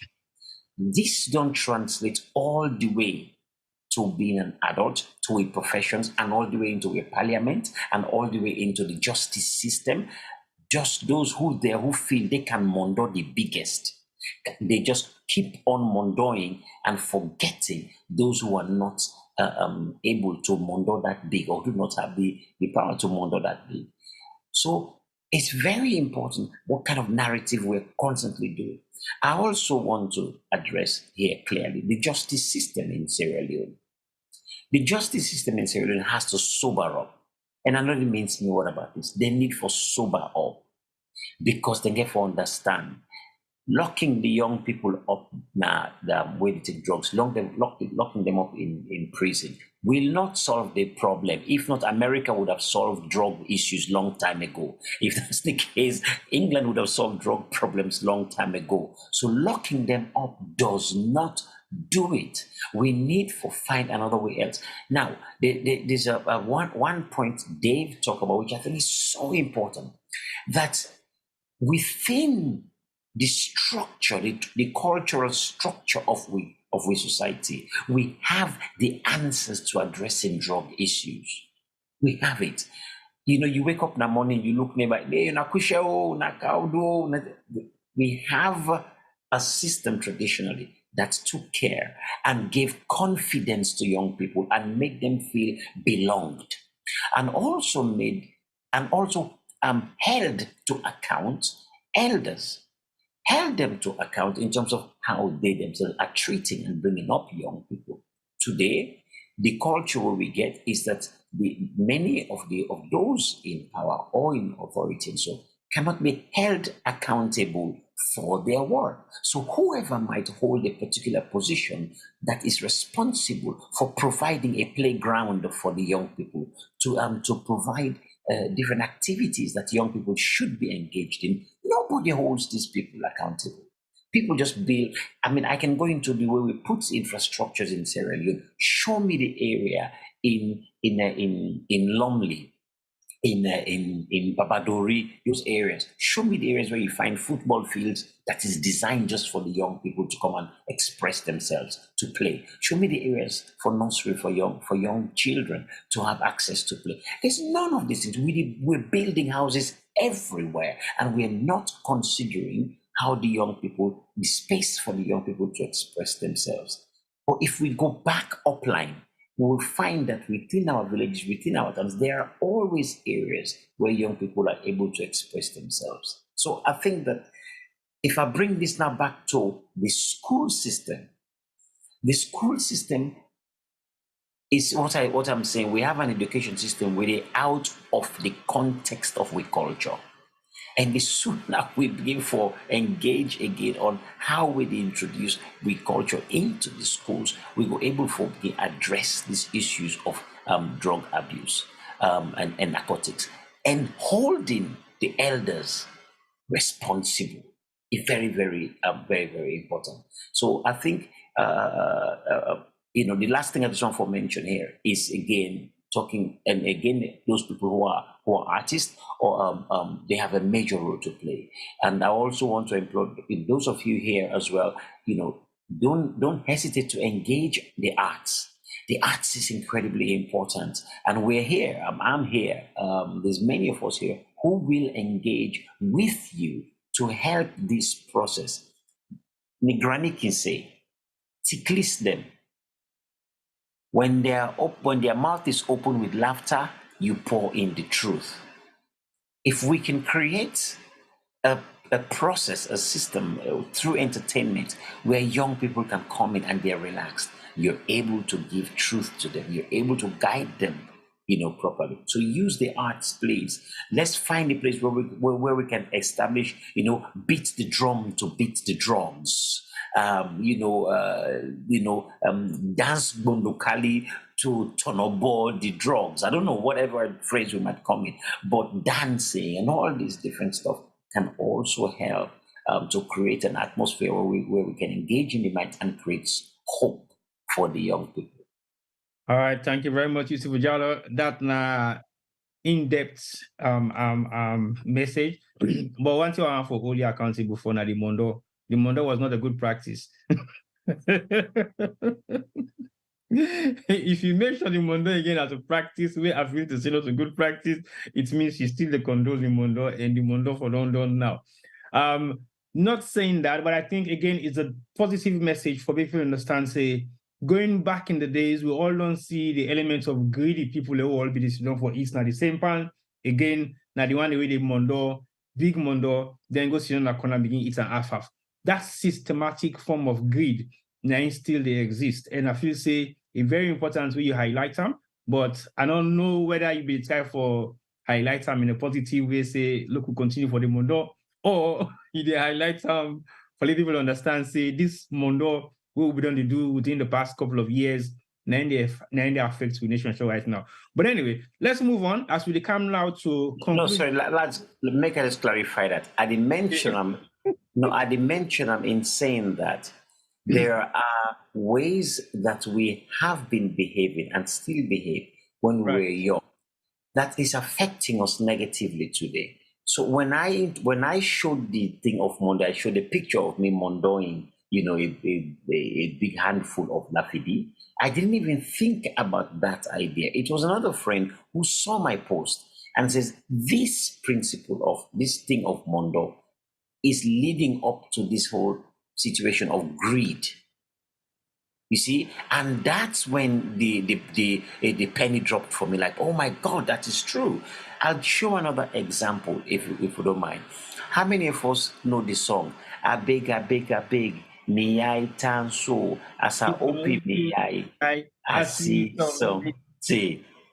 That, if we think about that particular chant, the chant will be small. I beg. Now you shut your eyes. Yep. As I open my eye, I see something. We're literally instilling, again, hopelessness. We're instilling the idea of begging. Not I think, I plan, I work hard, I visualize, I connect, I this, I that, then I achieve something. But put me on my beg. Not to that we leaders, the leaders, you don't do bigger. That is totally alien to the culture. The culture we get is a culture of going out to work. Now, I'll say this because I remember when we wake up in the morning, Nakamakwe, in most of the Limba area, as we wake, we go to they blow, they call it tutu. Everybody wake up. When you don't blow that horn day, it's the same thing like when you're on demand, they call affaire. When you don't blow, everybody wake up. Everybody has their gudaba, their hoe, or their machete. Everybody goes to the farm to work. All the young people, you see them together, they go in there to work. There's a very clear sense of direction and purpose that the young people were engaged in that is missing today. And we've got to find a way where we can galvanize young people's mind to be focused in this particular way. So that's what I'm just saying, that there are things we're doing which we must be watching now and reanalyzing these stories in order so we know what we're going to eliminate out of the way, and we know what we'll introduce into the narrative to help us reach the destination where our young people can dare to dream big again. And those who are dreaming, let us encourage them so that they don't fall out of the way. The young men who created the solar cars that is driving, there's a young man, I'm sure some of us saw the videos on YouTube and so on, of this young man who created it. Where is he? What has been done? How much publicity has this young man got to inspire other young people? These kind of things that we must not take for granted. Yes, anyway. That's a whole topic of discussion, which I think we will engage on after this particular Kush program. The Kush program is very important. Not to say what you're saying is also not important, because again, we need to have or find a way that we can inspire these young people so that they'll be able to have the belief of achieving big in the future. But we're coming out to the area of finding solutions. I know, Dave, you want to respond to something quickly, but I will allow you to respond. But I just want Abdul to know that when you come next after Dave, it's about finding solutions of how we can achieve in solving the problem of Kush in Sierra Leone, and what will be some of your recommendations. So I will come to you, Dave, and I think you want to respond, and you can possibly, I'll come back to you on finding solutions, but just respond to what you wanted to respond to, and then I will start off the solution facts finding with Abdul as we find solutions and make recommendations to eradicate Kush going forward. So over to you, Dave, once more.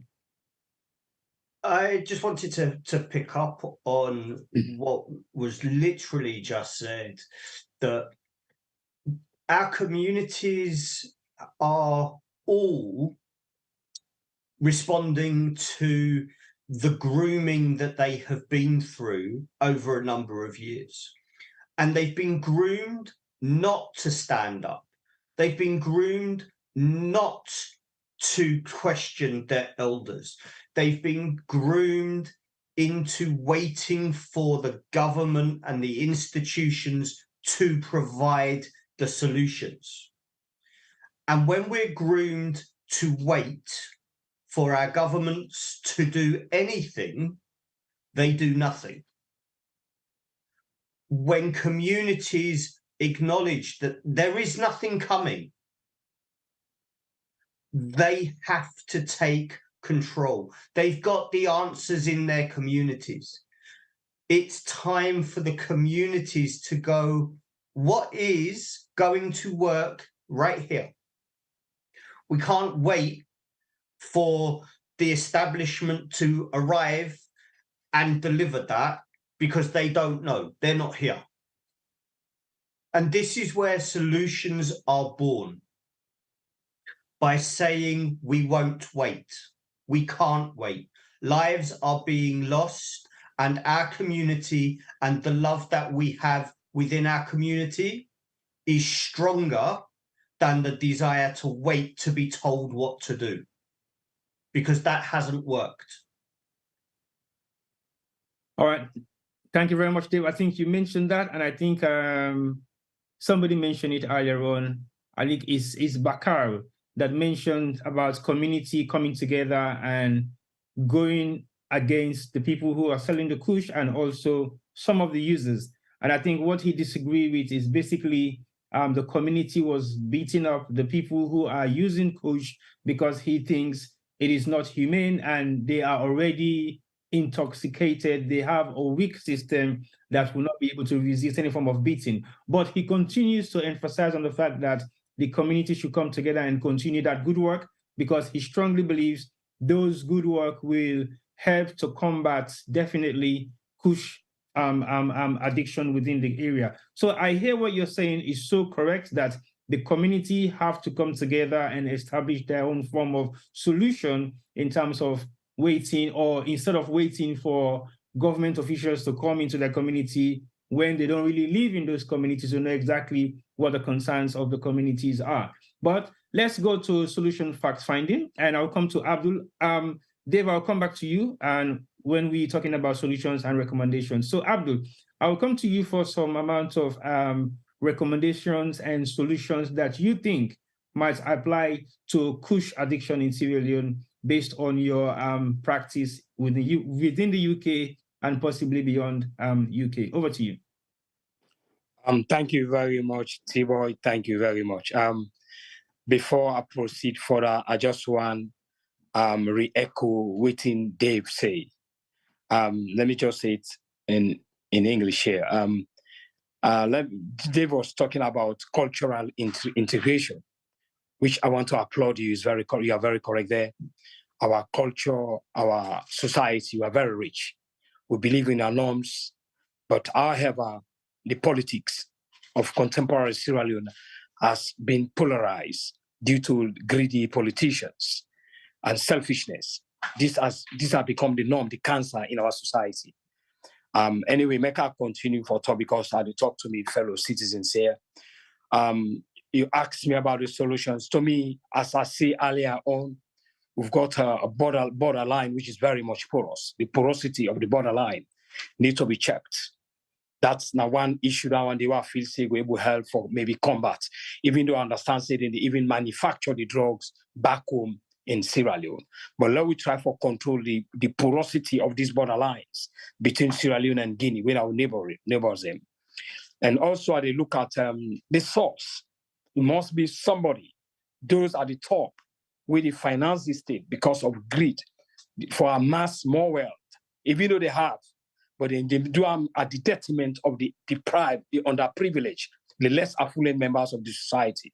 Then people are where they do this, then at the source, now they need for look for able capture, and that way will coil this and destroy the chain of supply. Then also, they also look at if the government will able to be rehabs, like what in Chief Tonkla say, not only one center will get. What about somebody where they suffer na Kailan? What about somebody who suffer na Koinadugu? What about somebody where they all the way in Apoloko, Masimra? He get this problem. And this is a mental issue, but the only solution are free time. And thinking about 8.3 million population, with this Kush, we don't take over, I feel say now a problem. So to me, I feel say rehab centers and therefore make sure so they get them all over, district by district, we have 14 districts. So if we're able to get each district to get a rehab center, I think so that will help. Then secondly, I will look at education here. Education, they play a very, very significant role, very phenomenal. Because if we not educate them, at least say the problem will go solve. And how would you go educate them? I believe say we get today technology to advance. We have TV stations all over the country, big cities. We get languages and way that the main one in Sierra Leone, the Timni, the Mende, the Limba, the Creole. Better they talk, better they calm, better them pull politics aside, better them calm, better no harass nobody, better them talk, feel free for talk. So that they be able to educate them, them young men there and girls, the way they take this drug. If they're able to do this, I feel that this could be a solution. And then they don't besides biasness or being prejudiced. Better them pull politics aside, better look at Sierra Leone as a nation. As Dave rightly said, we're very rich in terms of mineral resources. Very rich culturally in terms of mineral resources. We could take this advantage. We could use our communities. Make the government trade people in the communities for rich. Like what Bakar say, Bakar they do very well. He did Kuta Road and other areas for enlightening people through religious council, the mosques and the churches. This back now other means. Go to mosques, preach them. Go to television, talk about them. So if you ask me about the solution, I feel say for cut off the supply chain, when are then greedy people there, where only to them it's all about accumulating wealth. And from there, we think about for build vocationals and centers and trade, let them begin a land trade. At least they were able to do masonry, they were able to do carpentry, electrician. This will change their lives. I feel if they're able to do this, we will see a help rather than they take them, like what Bakar say again, then they brutally beat them. Forget say there is a source. Then just be the victims, and they become more victimized by the system. So for Richard, I feel say this is my advice if you ask me. So thank you very much. Thank you very much, Abdul, for that contribution. And I believe say I'll go summarize everything later on and make people understand say this is not your recommendation and it's based on your specialty of what you know is why you're giving this recommendation for people already out there. We're not the lawmakers. Tunkla, take note because you're not a policy maker, because you get for actually begin put some of the stuff here so into document because we should be taking these things very seriously. I know we are taking it seriously, but at the same time, let's start to document some of these issues that are solutions. Because again, when we sit on the table with policymakers, they will ask this question: what are the solutions that you guys have put in place for eradicating some of these things? And collectively, if you bring down the brains and ideas of many people, it makes sense because every community have their own ways of dealing with some of these issues that they are faced with within their communities. It might not be the same solution all over. It might be differ depending on the nature of how the cultural practices then they happen in a particular place, then they now so then go before executing solution. So let's take notes and take notes, specifically you, because I believe say you're not just a pioneer, but also you're a policy person. And I think it's very important for you to be able to document some of the stuff and use it in terms of creating policy purposes and policy papers that will be beneficial, possibly in governance or in community development activities, where not to think where we run away from at all, because everything that we do within our own communities is community-based, and some of them are voluntary community-based projects. So we should not just lie down and say, not to me business. So I'll come over to Bakar and ask you for your own involvement. Of course, you're directly involved with the users, and I think say, because of you want for keep confidentiality, you're not going to disclose anything. We totally agree and respect that. But at the same time, what will be your further solutions now the area then we're able for tackle Kush, especially with the kind of way how Unarondo and within Unayon Kuta Road community? What will be some of your advice of recommendation and solutions for some of the issues that we other communities in the face will differ from the one way Una they face now the Kuta Road community as a whole? So over to you, Bakar.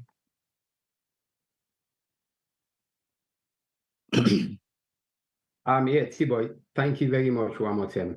I like the way I put the question, some of the way you put the question, the way you say, according to we own community, Let's go straight to the point, T-Boy. First of all, I want to appeal to all stakeholders, now the various communities, them are Freetown, because like I say, some couple of weeks ago, we see communities, them, they tackle the drug dealers, them, the abusers, them, the one they take them, then really come together and, begin to take serious action. But it look as if maybe it happened as if like now one of something, So I want to appeal to them, let them continue with, such idea, let them continue with at least maybe if not once a month, that's beautiful, But in saying that, T-Boy, to be honest, I want to be very mindful because, I'm just a charitable person. In other words, I'm a philanthropist, because, if some like me, I want to be very mindful in a sense. I don't want to start saying government before people start having negative thoughts, But in saying that will stop me for that, go to the point, I think, well, I go let for appeal to the government for empower, right, those communities to fight these fights, yes, empower them, so that they fight these fights. And then also, T-Boy, I want to use this platform to appeal to diasporas because couple of I think like maybe a month, 2-3 months ago, I tweeted on my Facebook page appealing to, stakeholders in various communities as well as people in the diaspora. But I want to say this one more time, at least let's then for me because that was a tweet. But now I want to say I'm one more time. I want to appeal to all, people in the diaspora, please don't just sit back. Try the best way that you can to help your community back home. For example, we can see, you've got like these people from Central, they have their organization. People from Brookfield, they have their organization here in the UK. You know what I'm saying, T-Boy? And the rest of you guys. So I want to use this platform. I want to use this moment to appeal to we, the people in the diaspora, who have formed a committee based on where we came from back home. Just like as I just put it. Una we come up Brookfield, we get Brookfield organization. Una we na central mandem, we come out central partner Freetown. And also una get una central organization at the UK. Please, when I put some more efforts, and transfer that effort in Africa, na Sierra Leone, sorry, and help with communities then. Because it's not an easy fight. It's not an easy fight. Some time ago I saw, some videos, the Okada rider taking Kush, and after taking the Kush, he start feeling the reaction, and then he jumped back on that Okada, to go and find a living. It pained me so much, T-Boy, because when I watched that video, that Okada rider, after taking the Kush start reacting on him. He jumped back on the Okada, on the bike, say, oh, I'm going out to do my job. No, you are going out there to kill someone. There's so much need to be done. There is so much need to be done. So I want to use this moment once again to appeal to stakeholders back home. We that live in the diaspora, that came from different areas from Sierra Leone, please let us get ourselves together and help our communities. I'll stop here. Thank you, T-Boy. Thank you very much, Mr. Bakar. I know you don't echo a lot of community cohesion within the diaspora and also within Sierra Leone, very important. And I believe still there are so many communities in the UK who comprises of various different areas in Sierra Leone. Freetown not to just Saloon, we got other places there within a Saloon to just Freetown no more. And Kush is not just an issue in Freetown. Now Freetown no more people in the sea, but it also spread right across the country. Because we need to see a number way we get pictures of them directly from the provincial towns. I met somebody a couple of days ago who told me that Kush in Bo is a very serious issue. People are dying and family members are attacking the dealers, and the dealers got nothing to say to them other than we are making money and people are buying, so we are selling. Can you imagine when you're doing business against the lives of people who are dying and you don't care? So we don't get to hear those stories on the mainstream media because some of them are not possibly coming out from the provincial towns because people don't have access to the provincial towns. That's why we don't see messages coming from the provincial towns of Sierra Leone. We only see Freetown, and Freetown is not Sierra Leone. Look, remember that. So when we talk about community cohesion, we're talking about Sierra Leone community cohesion, not just the highlighted places that we back out don't highlight, the Kutoro, the Brookfields, the Central, and few more other areas. You have other communities in different parts of Sierra Leone, which also is important. Just like we have to say, community centers need to be built in all those various different community townships in Sierra Leone. Because traveling all the way from Putloko, Cambia, Kenema, Makeni, Kailong, coming for mental treatment in Sierra Leone, in Freetown, come on, very unrealistic. Because how can you afford the transportation, not just for a person, but 2 or 3 family members who stay in the can lodge? How do they feed themselves for that period of time when they can't foresee the mental doctor within a Freetown? Very difficult and challenging. So let's think about it. Freetown is not just Sierra Leone. All right, let's move on. I come to Yusuf Ujalo. Yusuf, I want you to give me a summary on what you feel could be some of your solutions and possible recommendations going forward in terms of tackling Kush, specifically in Sierra Leone. Over to you, sir. First speaker, thank all the wonderful contributors, all the whole panelists. I think when I don't talk very, very well. So sometimes what I go say might echo what you all don't say. But only I will like for talk mostly offer solutions from the point of view as somebody who's an educator and somebody who's a theater practitioner and a cultural arts practitioner. So now from that angle, they may go like for comment, definitely. I would like we make one for first of all suggest that the Ministry of Education in Sierra Leone has got to provide an education system that I would say fit for purpose. An education system way wide enough for incorporate a lot of the various talents that we people then get for me then contribute, feel said that they contribute to society and may they actually contribute meaningfully. Definitely, I will suggest that. I think somebody already talked about vocational institutions. And, we can't underestimate the importance of all of these. Technical training for a lot of young people are very important. We didn't get a sense. But we also, from the culture point of view, we need begin for re-evaluate which kind of relationships we develop with young people. I think that to me is important. If you say you're a big man, you're a big woman, you don't get any position, what's your relationship with the young people who are coming up? Do you see them as the potential people who can take your legacy and expand them in the future? And if you see these young people as the ones who will come and take your legacy to expand it in the future, how well are you preparing these young people to make sure your legacy lives on? A classic example is for many of our people that you and I know that build these big beberebe houses in Sierra Leone. They build big beberebe houses in Sierra Leone, put them down. The day that man dies or that woman dies who builds that house will go to ruins. Why?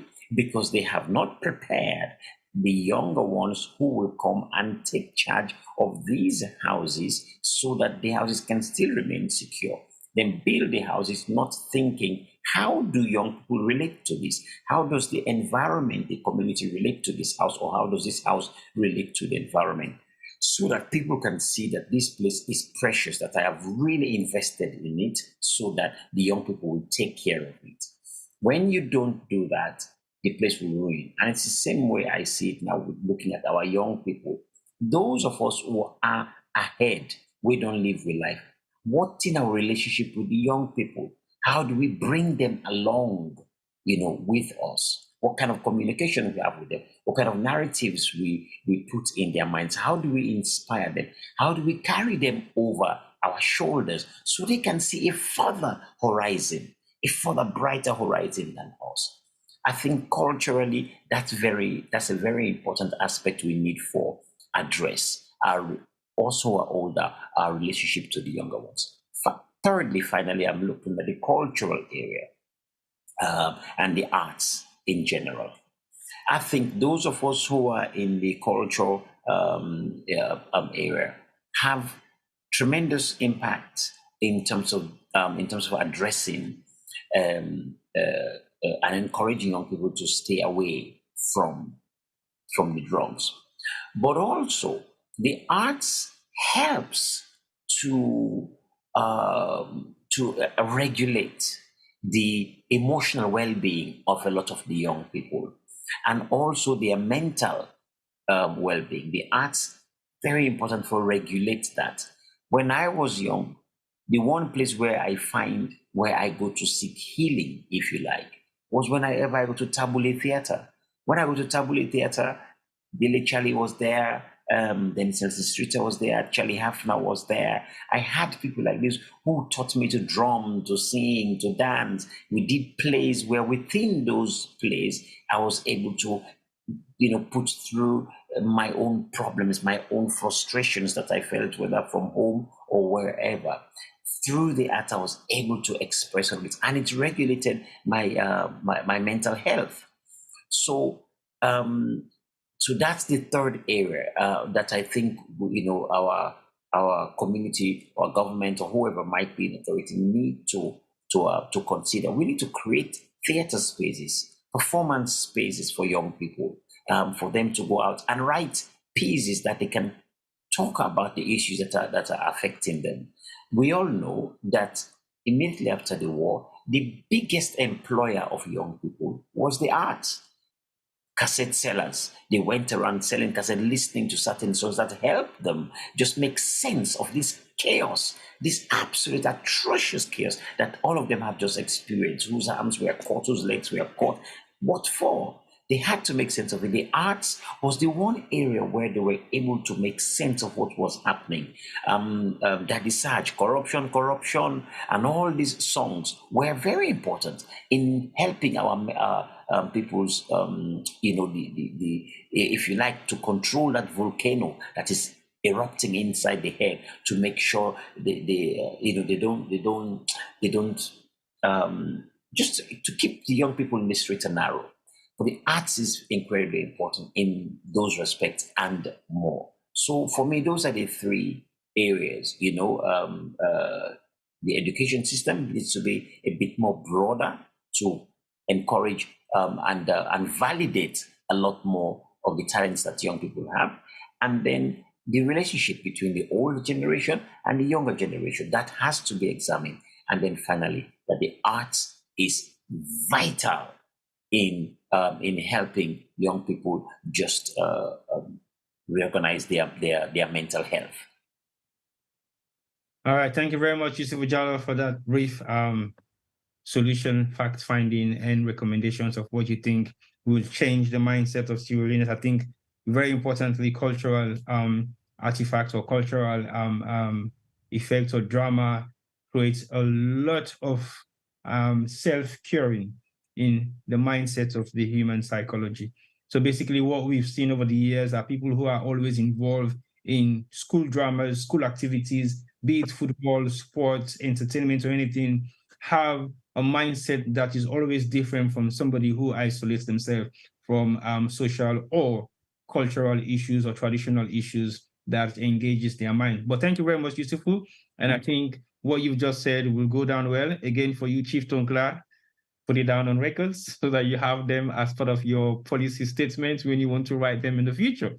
Let me come to Dave. And I think Dave is also somebody who will definitely give us some of the recommendations that he has always been giving to people that are not just from his background, but all over the world. So Dave, over to you. What will be some of your recommendations and possibly solutions for some of the issues that we face in Sierra Leone in terms of tackling Kush as one of the biggest killer drugs in Sierra Leone as it is right now? Over to you. Thanks. And to everything that's been said before, I completely endorse. whenever we've seen weak leaders throughout history, we've seen the arts crushed. Wherever we've seen weak leaders, we've seen sports crushed or used and abused. And these are things that we can see happening today in order to control people so that they don't answer back. You know, comedy and satire is something that has always, since the dawn of time, been a release for people. You know, laughter is the best medicine. But we can only have that best medicine if, as a cultural group of people, we have the approach that says it's okay to laugh. It's okay to express ourselves. So for me, I think the first step is to change the point of focus. We have seen over the last 5 years that the focus against Kush has been one of criminal activity, and it hasn't worked. If we as a cultural group can say the approach to this is one of fixing the health pandemic that's been created, we approach all of those engagements differently when we come at it from a health response rather than this is a criminal act.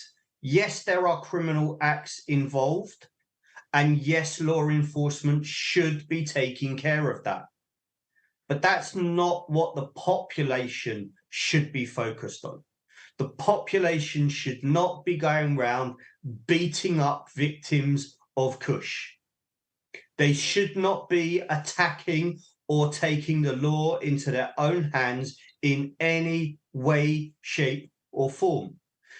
And the reason that I say it shouldn't happen is not because it's wrong, or not just because it's wrong, but because you give the law enforcement the opportunity to change their focus on from what they should be focused on and going after the easy target, which is the community who have taken the law into their own hands. Keep law enforcement, keep the establishment focused on the criminal activity that they should be focused on. Community focuses on raising the awareness of that cultural support, that vocational support, that educational support. When we see children playing in the street and performing and dancing, don't move them on, don't shut them down, encourage them, because they don't have theatres to go to, they don't have community centres to go to. The street, the park, that's their community centre. Embrace them where they are, support them where they are, and you will see the engagement go up. Businesses, offer them spaces to learn the skills that are involved in your business. Increase your capacity by inviting young people in to learn. You don't have to wait for the school to say, can you take this young person and teach them how to do A, B, or C? You can go to that young person, offer them that space. Take your skill and pass it on. And you will see your community bonds get stronger. And if your community bonds get stronger, young people don't feel the need to go looking for something to forget the despair. They go to learn.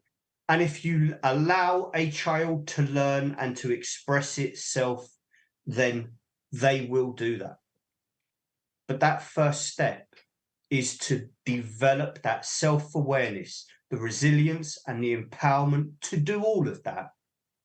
And that starts with having effective therapeutic mental health awareness woven into all of those parts of the fabric that need to be developed.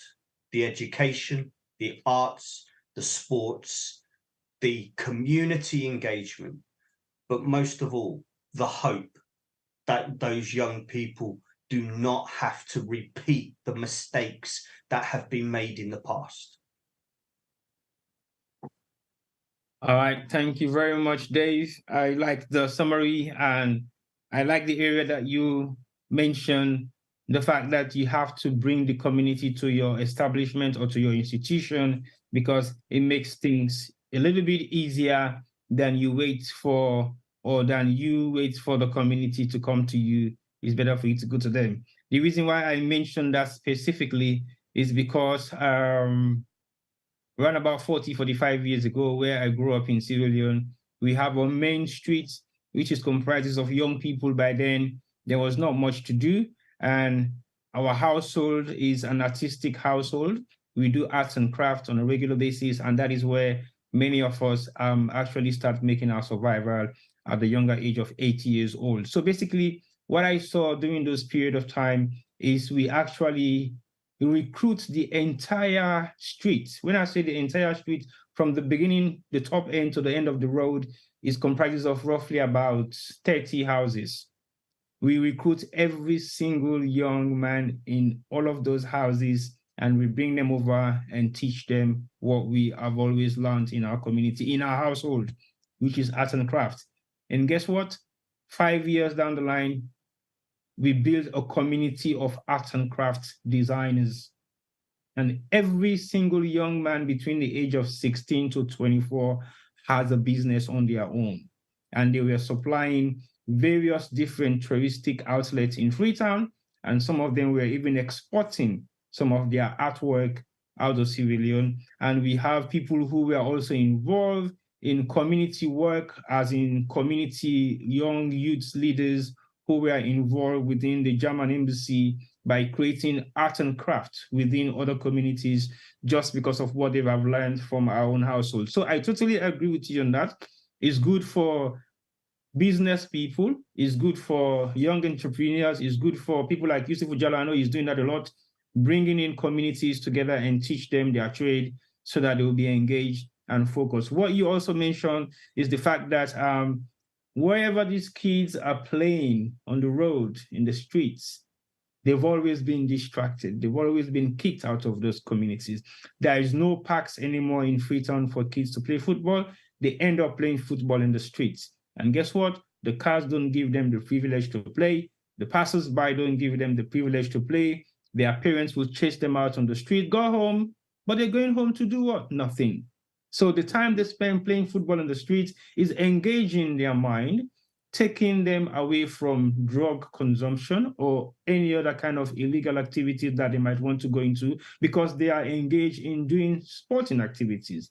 We have unfinished buildings, which young people normally used to use, I would say 30, 40 years ago. Again, in Sierra Leone, there were no art centers. Yusuf can testify to that.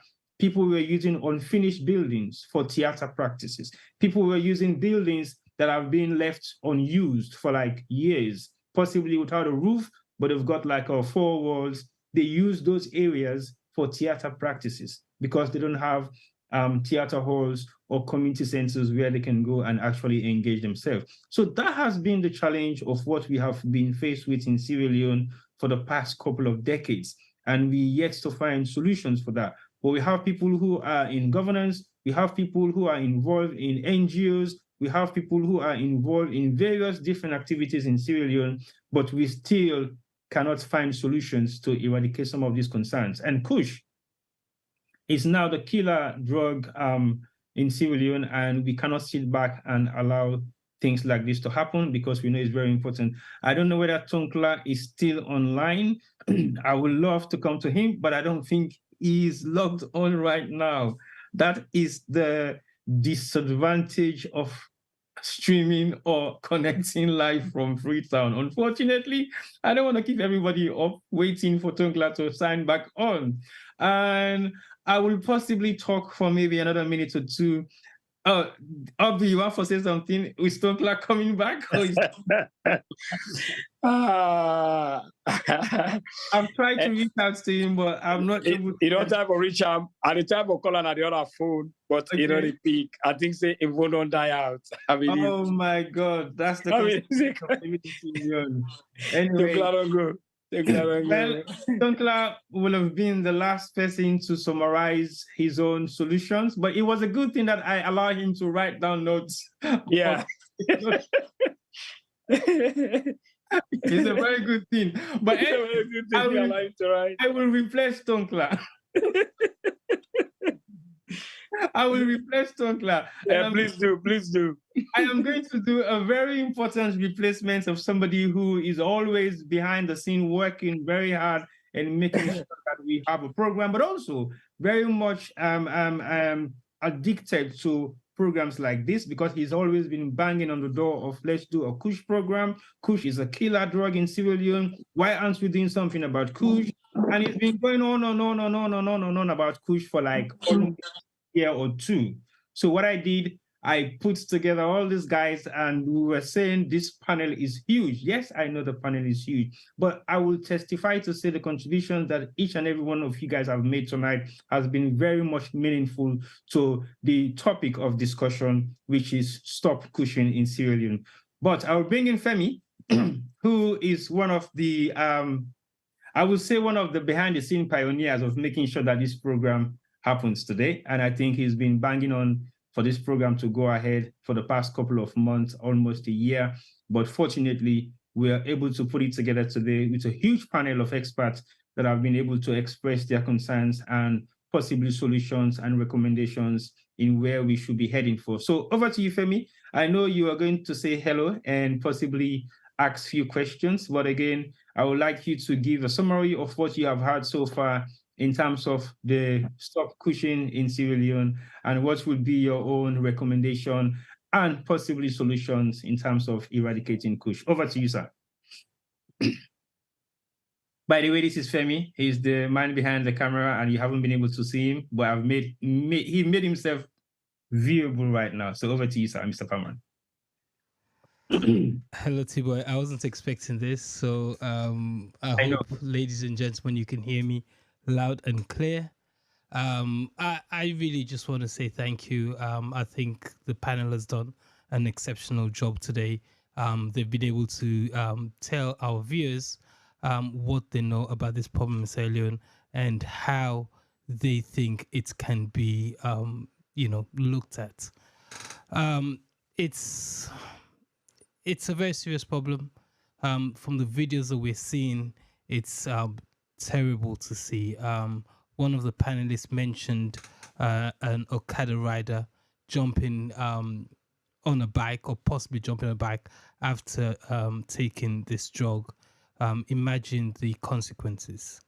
That could be me, you, any of our families, friends, hailing that cab down and jumping on the back of it, and that could be the last ride you actually take. So, this is how important these things are to be thought about and not just swept under the carpet. Our people who are responsible, our leaders, and when I say leaders, I'm not talking necessarily about politicians here.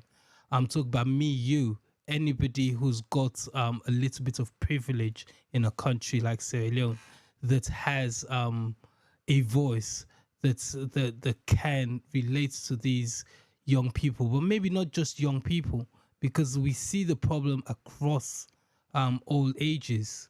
So if you have the platform, if you have a voice, use it. Let's use it to see if we can bring an end to this horrible disease that our country is going through. But I just want to say thank you guys for joining us. Thank you for sharing your stories, your minds with us. If today is the first you've heard or seen us online, please like and share our programs so other people will be able to benefit from the little that we're doing. So thank you, T-Boy.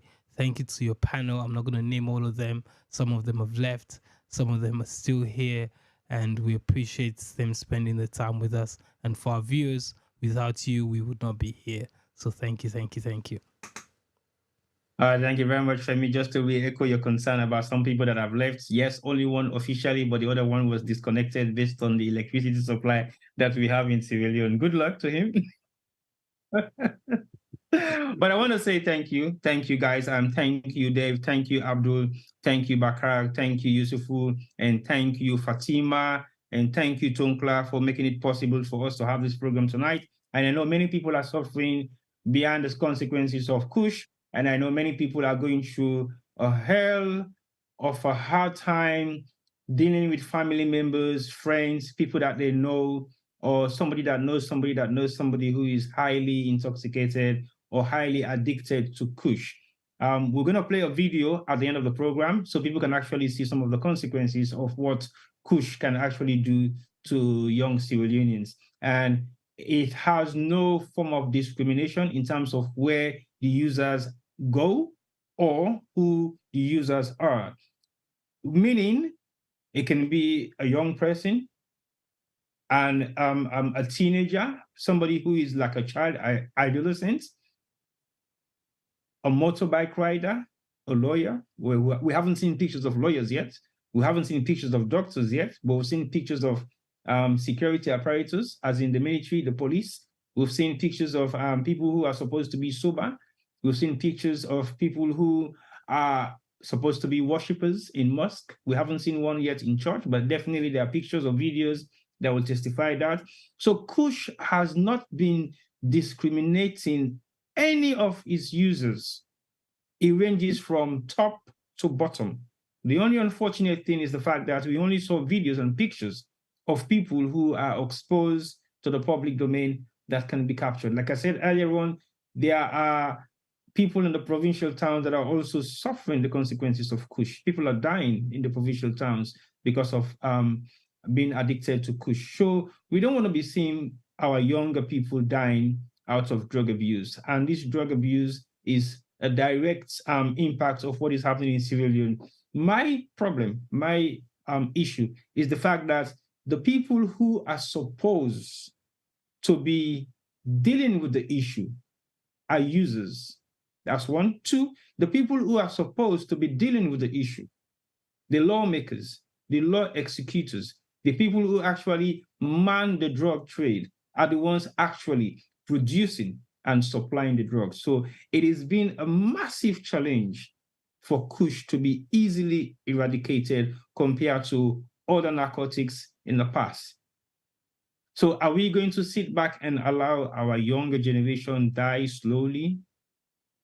Are we going to sit back and allow people who are taking Kush to go into some form of cuckoo state? Are we going to allow the nation of young people who are supposed to be the leaders of tomorrow to slowly die because of Kush?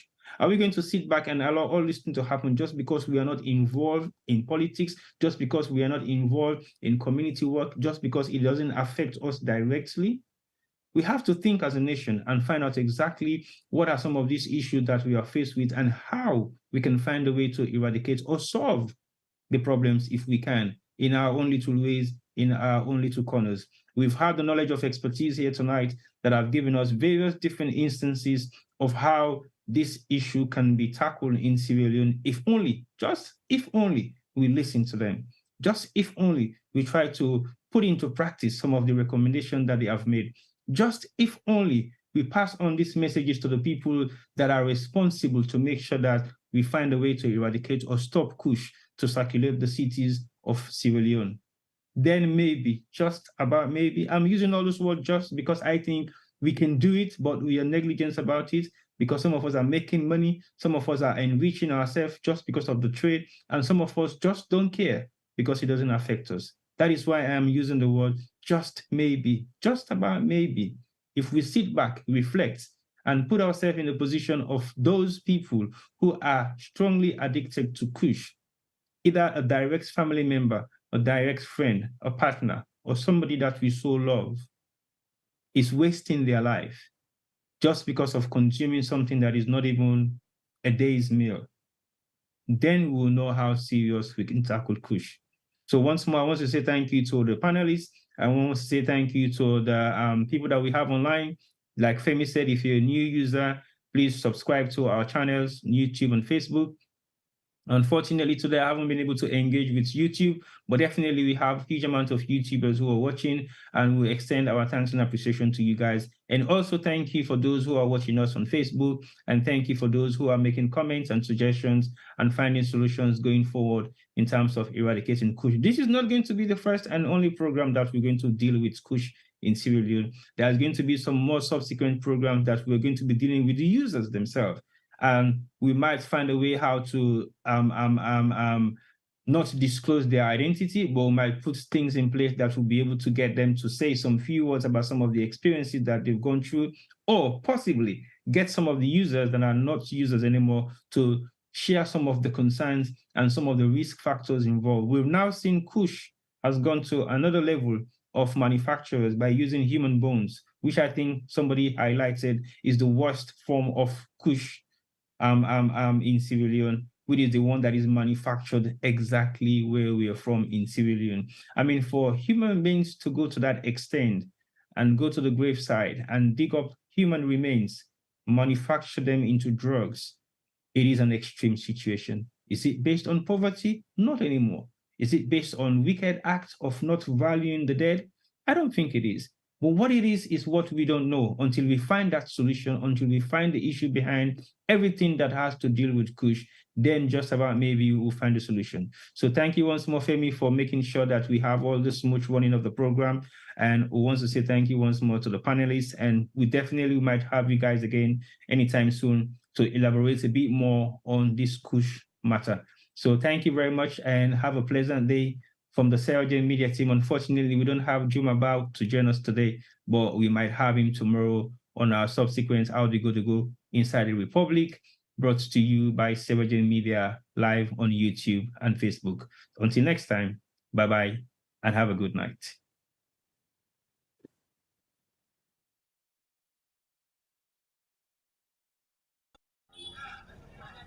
When you ask someone who go get there, when they pass which side, when they pass the highway.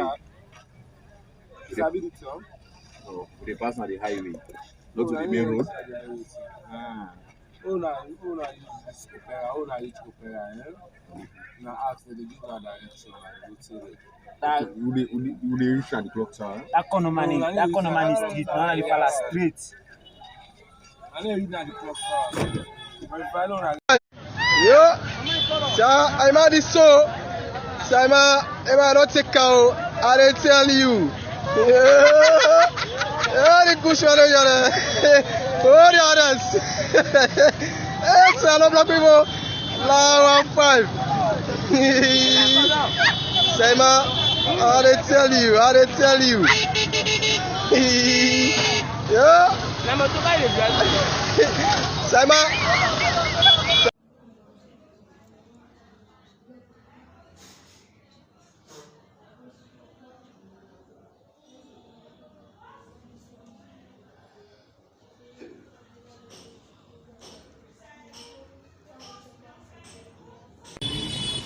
Yeah, respect Team Talk and Do.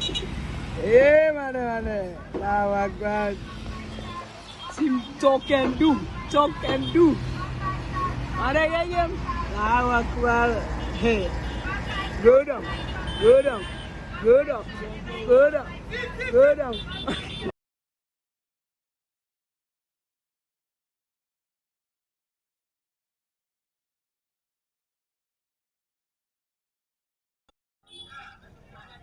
When you ask someone who go get there, when they pass which side, when they pass the highway.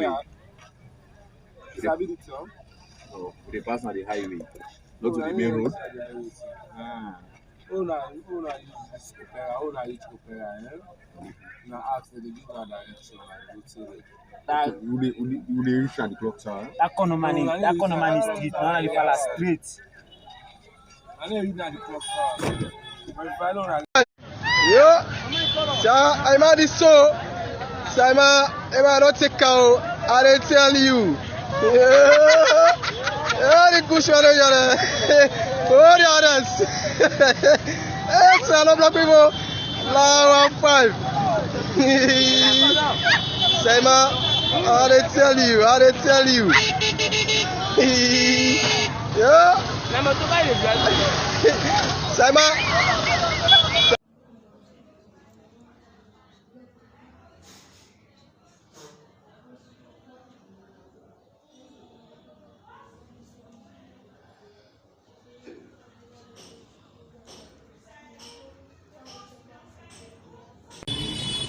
Yeah, respect Team Talk and Do.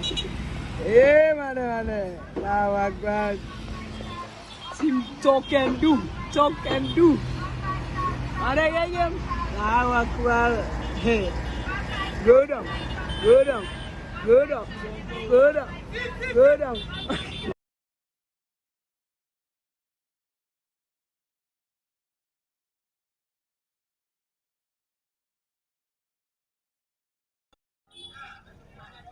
When you ask someone who go get there, when they pass outside, when they pass the thing at the highway. No, they pass on the highway, not to the main road. Oh, no, use opera. Now, after the give that direction, I would say Okay, will they reach at the clock tower? That economy street, now you follow straight. I never read that the clock tower. But if I don't Yo, I'm at this so. Saima, I don't take out. I tell you. Yeah, the Kush one yale. Oh, the others. It's a lot of people. La 1-5. Saima, I tell you. Yeah. Saima.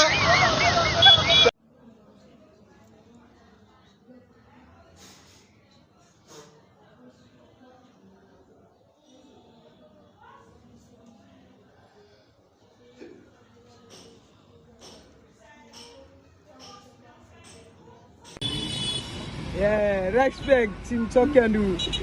Yeah, man. Now I got Team Talk and Do. Again. Now I got hey. Go down.